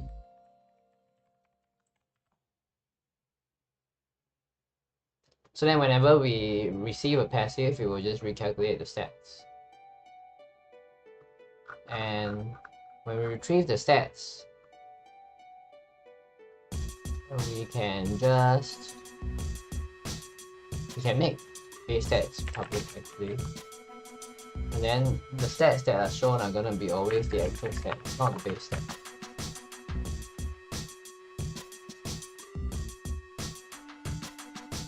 So then the retrieve stats will also be the actual stat, not the base stat.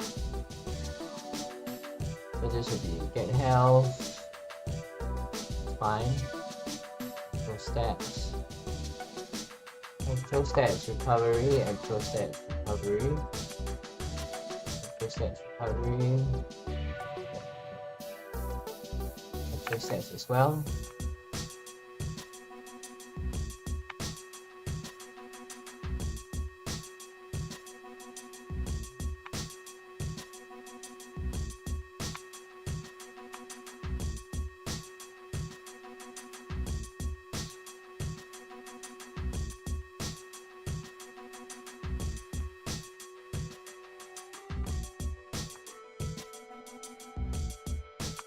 So by replacing the base stats with the actual stats, now whenever you add weapons, you can just recalculate the actual stat. And then once you do that, it will update the stats of the player. Before I forget, I also have to go over to the game scene, and I have to reassign the available passives? No. passive UI slots. There are 6 of them. 1, 2, 3, 4, 5, 6. Inventory slots. Passive 1, passive 2, passive 3, passive 4, passive 5, passive 6.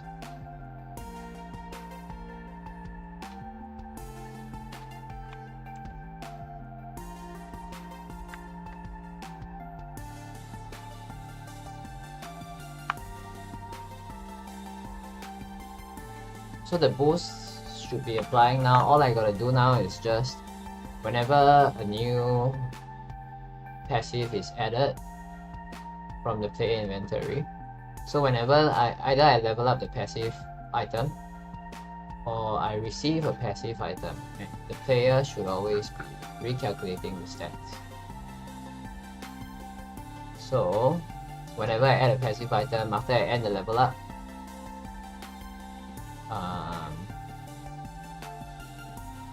I also want to do player recalculate that. And same with when I level up passives, I will recalculate stats. So what it does for me is, if I head over to the game now, I'm gonna play without the game being maximized. You will see that the move speed instantly gets updated when I level up. So I'm just gonna pause this and go to player. Under player here, I'll look at the player stats. So there is the base stats and then there is the actual stats. Right now they are both. Oh, there's no base stats, huh?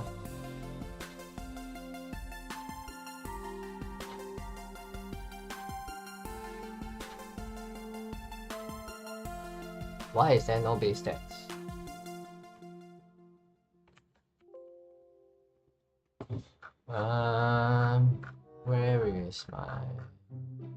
Where are my stats?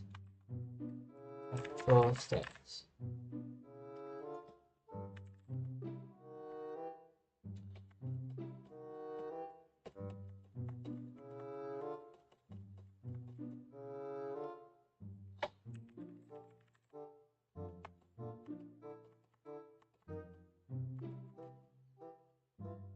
Isn't the base stats set by the character data? Whenever it's all set here now.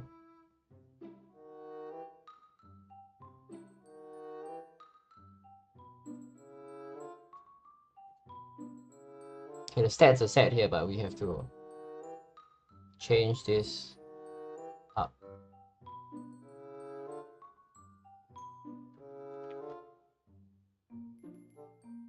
Recalculate stats, actual stats equals to base stats plus P boost.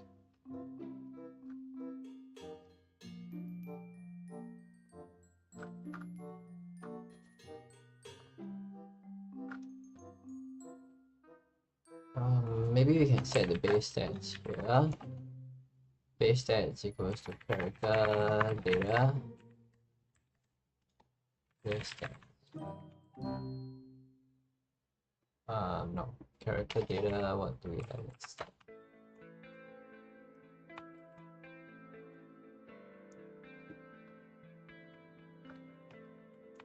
Okay, I think that was what we're missing. Let's replay this.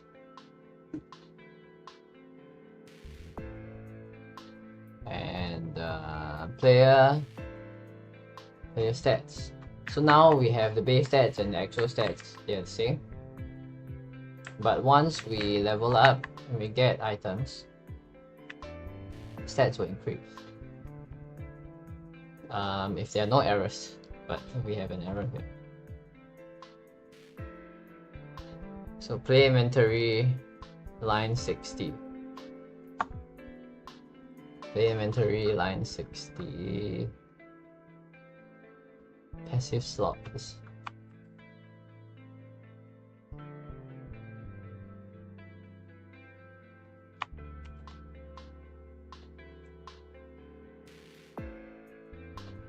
We are missing some passive slots, aren't we?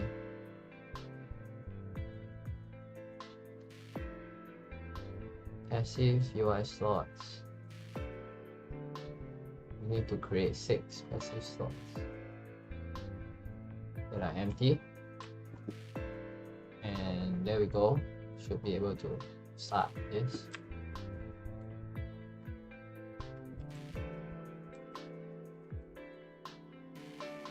Okay, so let me just look at the player stats. Okay, so base stats, actual stats.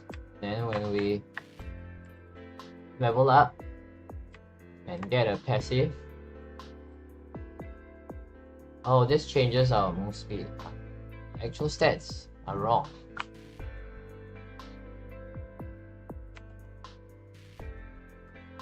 So our math, something wrong with our math, and somewhere recalculate stats, something wrong with it. Actual stats equals to base stats plus actual stats equals to base stat.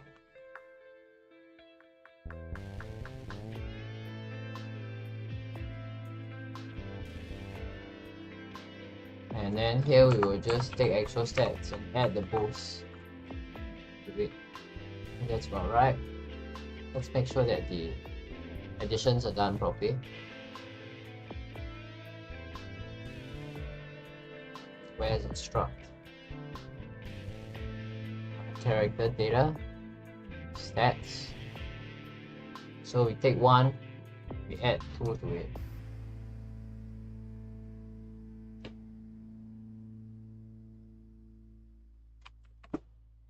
Okay, let's try this again.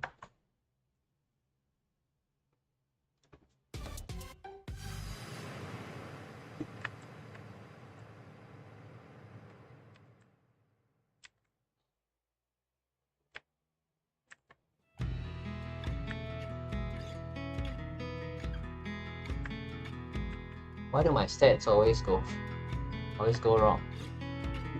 Actual stats shouldn't go to 0. Why is it going to 0?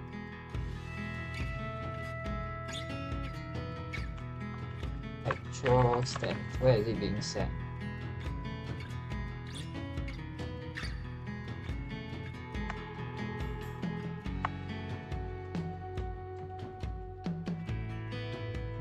I don't recalculate the stats. Really, same effect. Recalculate the stats. If I take this away, then the stats will not be recalculated, right? I'm just checking whether recalculate stats is the one that has the error. I'm just not sure where the error is occurring. So we gotta find error.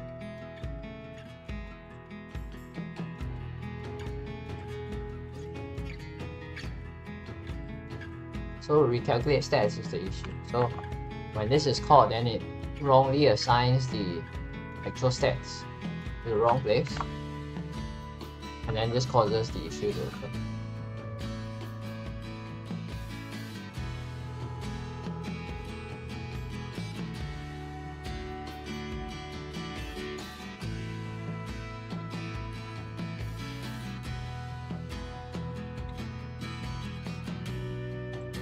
Recalculate stats.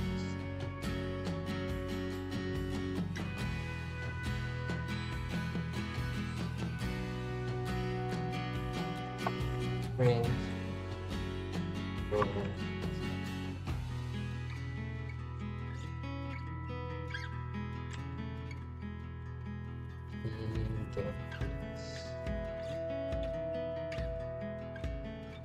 What if I remove this line?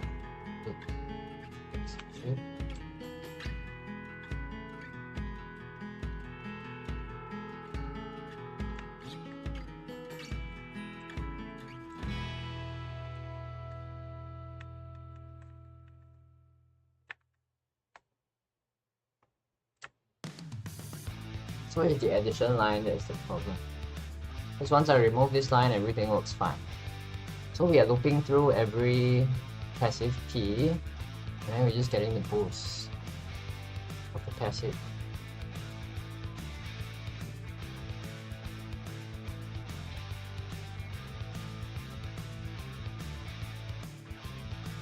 but then somehow that's a problem. Let's do a print p value.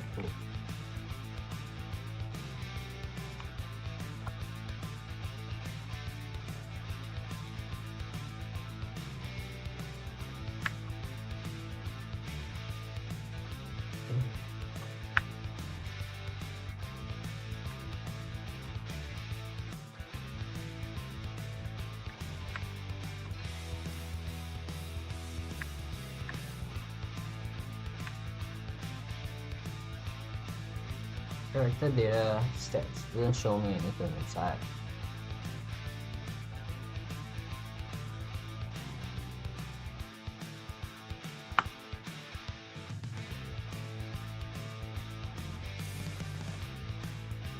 That boost.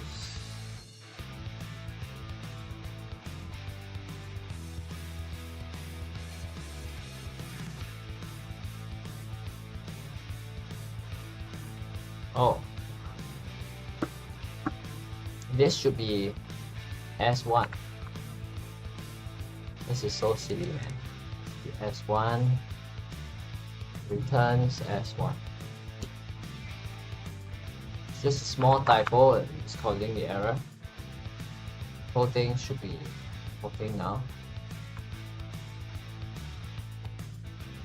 Okay, let's try this out. Then once it's done, we just apply the mic so that spinach and wings are both working. So we have base stats, actual stats.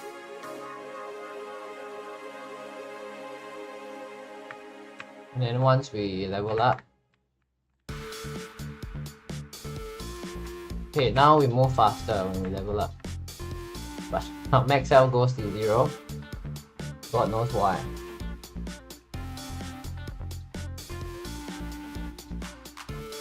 Okay, if our max health goes to 0, we will have a problem, you know. Because it shouldn't be going to 0.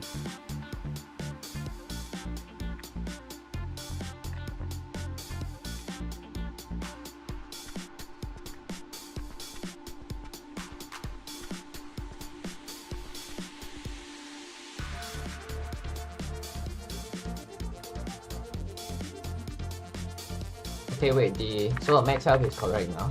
It didn't go to 0 anymore. Maybe there was an error just now. Okay. Let's look at whether the mic thing applies. So let's level up and eat a spinach.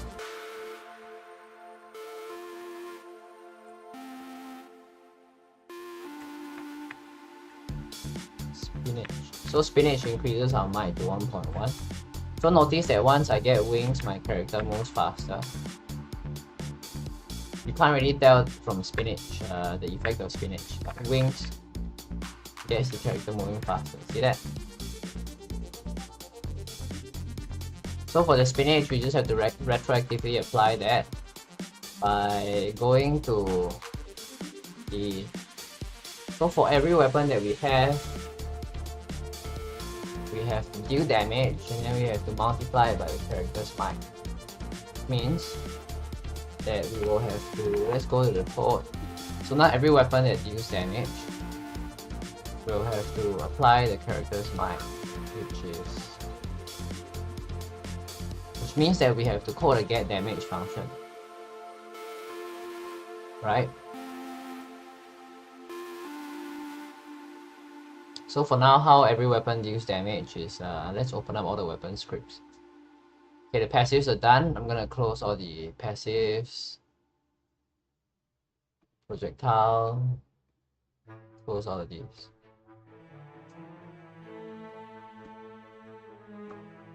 Okay, where are our weapon scripts?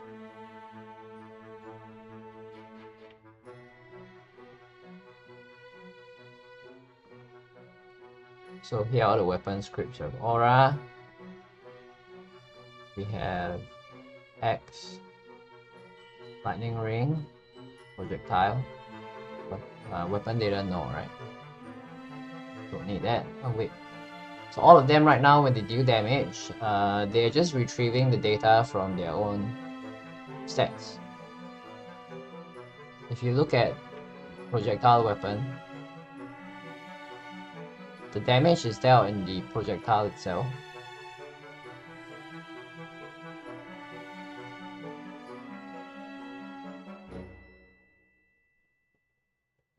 So we have to go to projectile.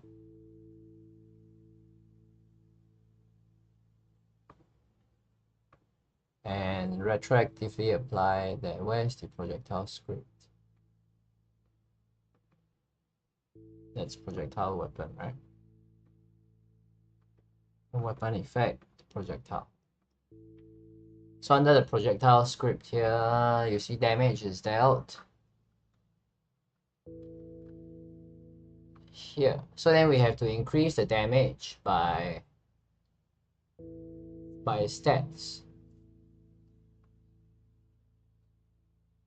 So under weapon stats,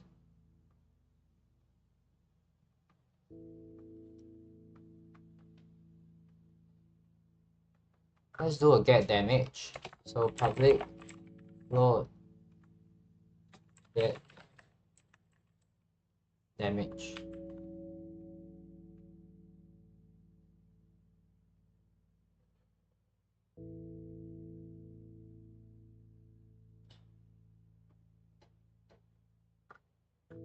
Okay, sorry, it's the wrong place. Let's go to what's another weapon, right? Weapon, there is weapon stats. So under weapon stats here, we can create a get damage.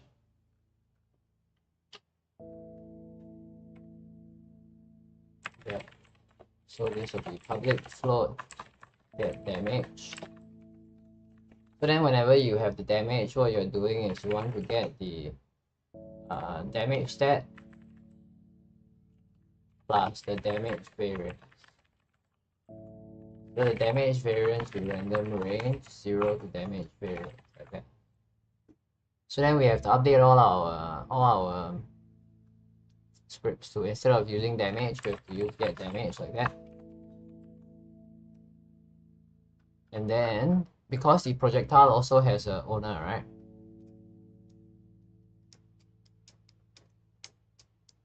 Okay, you know what? This will take a while to implement.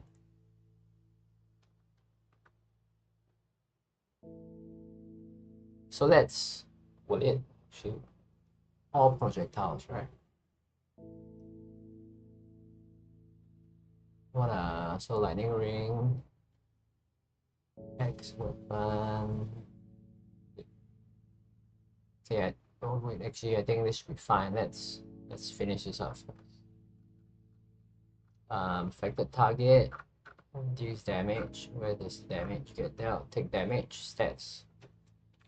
Get damage.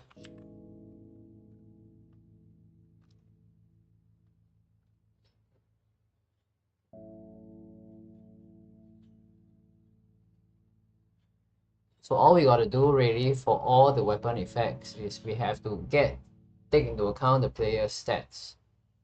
Which means if I have to go to weapon effects class, and then this weapon effect will need a reference to the player stats as well. Player stats, player.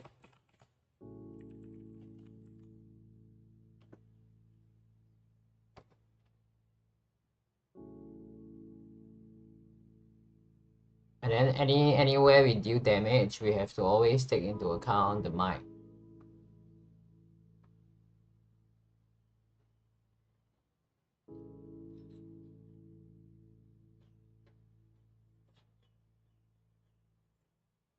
Which means that here we can create a public float get damage, and then this get damage here will just take stats get damage, and then I'll multiply it by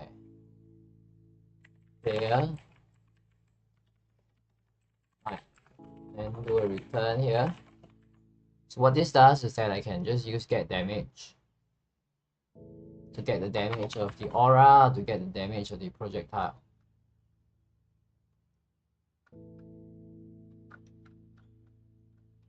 Where is the hit damage? So this will get damage. And finally for the lightning ring, get damage. Sorry, stick damage, right? So over here, it just calculates the damage directly. So we will need to get a reference as well to the player stats. Or maybe we can just spawn a weapon effect. Okay, this is gonna be a little bit more complex. Let me just add a note here. Damage does not scale with my stat.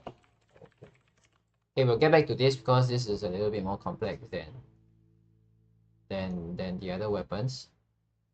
Let me just do a summary and then we'll wrap up for today. So what we've done today, okay, I can't play this full screen because I have to show you how this changes the player stats. So we have made the player have a set of stats. We're gonna increase the number of stats that the player has now as we go along. So then as I... Okay, there is a problem here now. Object reference not set for an instant. This is just... We have to... Let's call this owner. And then stats, it's owner. So we have to assign player stat to weapon effect whenever we spawn the weapon effect.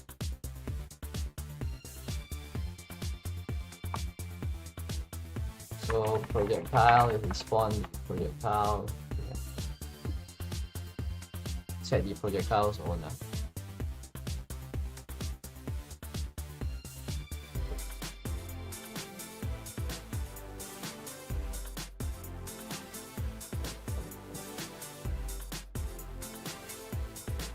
I'm just gonna cheat a little bit because there's only gonna be one player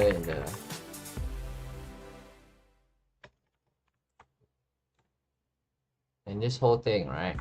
I'm just gonna set this to public static owner first, just a cheap hack.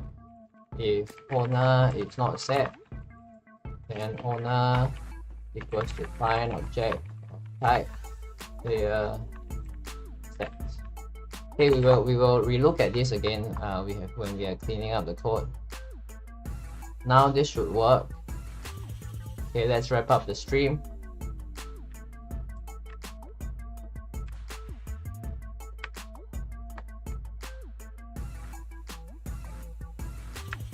So I'm gonna level up, and you want to take note of my base stats. All right, so it's 5 move speed, might of 1. When I acquire, yeah, there's no passive item here. Let's try again. Let's try and level up again. Okay, now I level up. When I select the wings here, look at my move speed. It goes from 5 to 6, and then I start moving faster.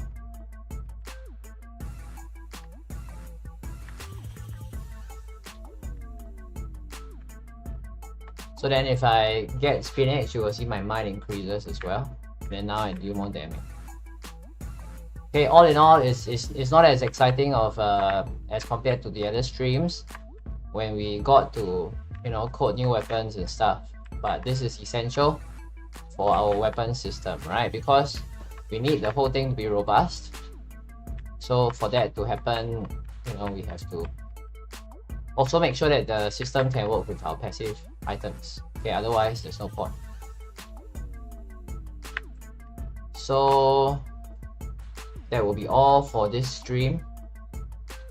Okay, it's not as exciting as I wished it would be, but a couple more streams, definitely before the end of the year, we should be able to finish up the weapon system and release a video on that.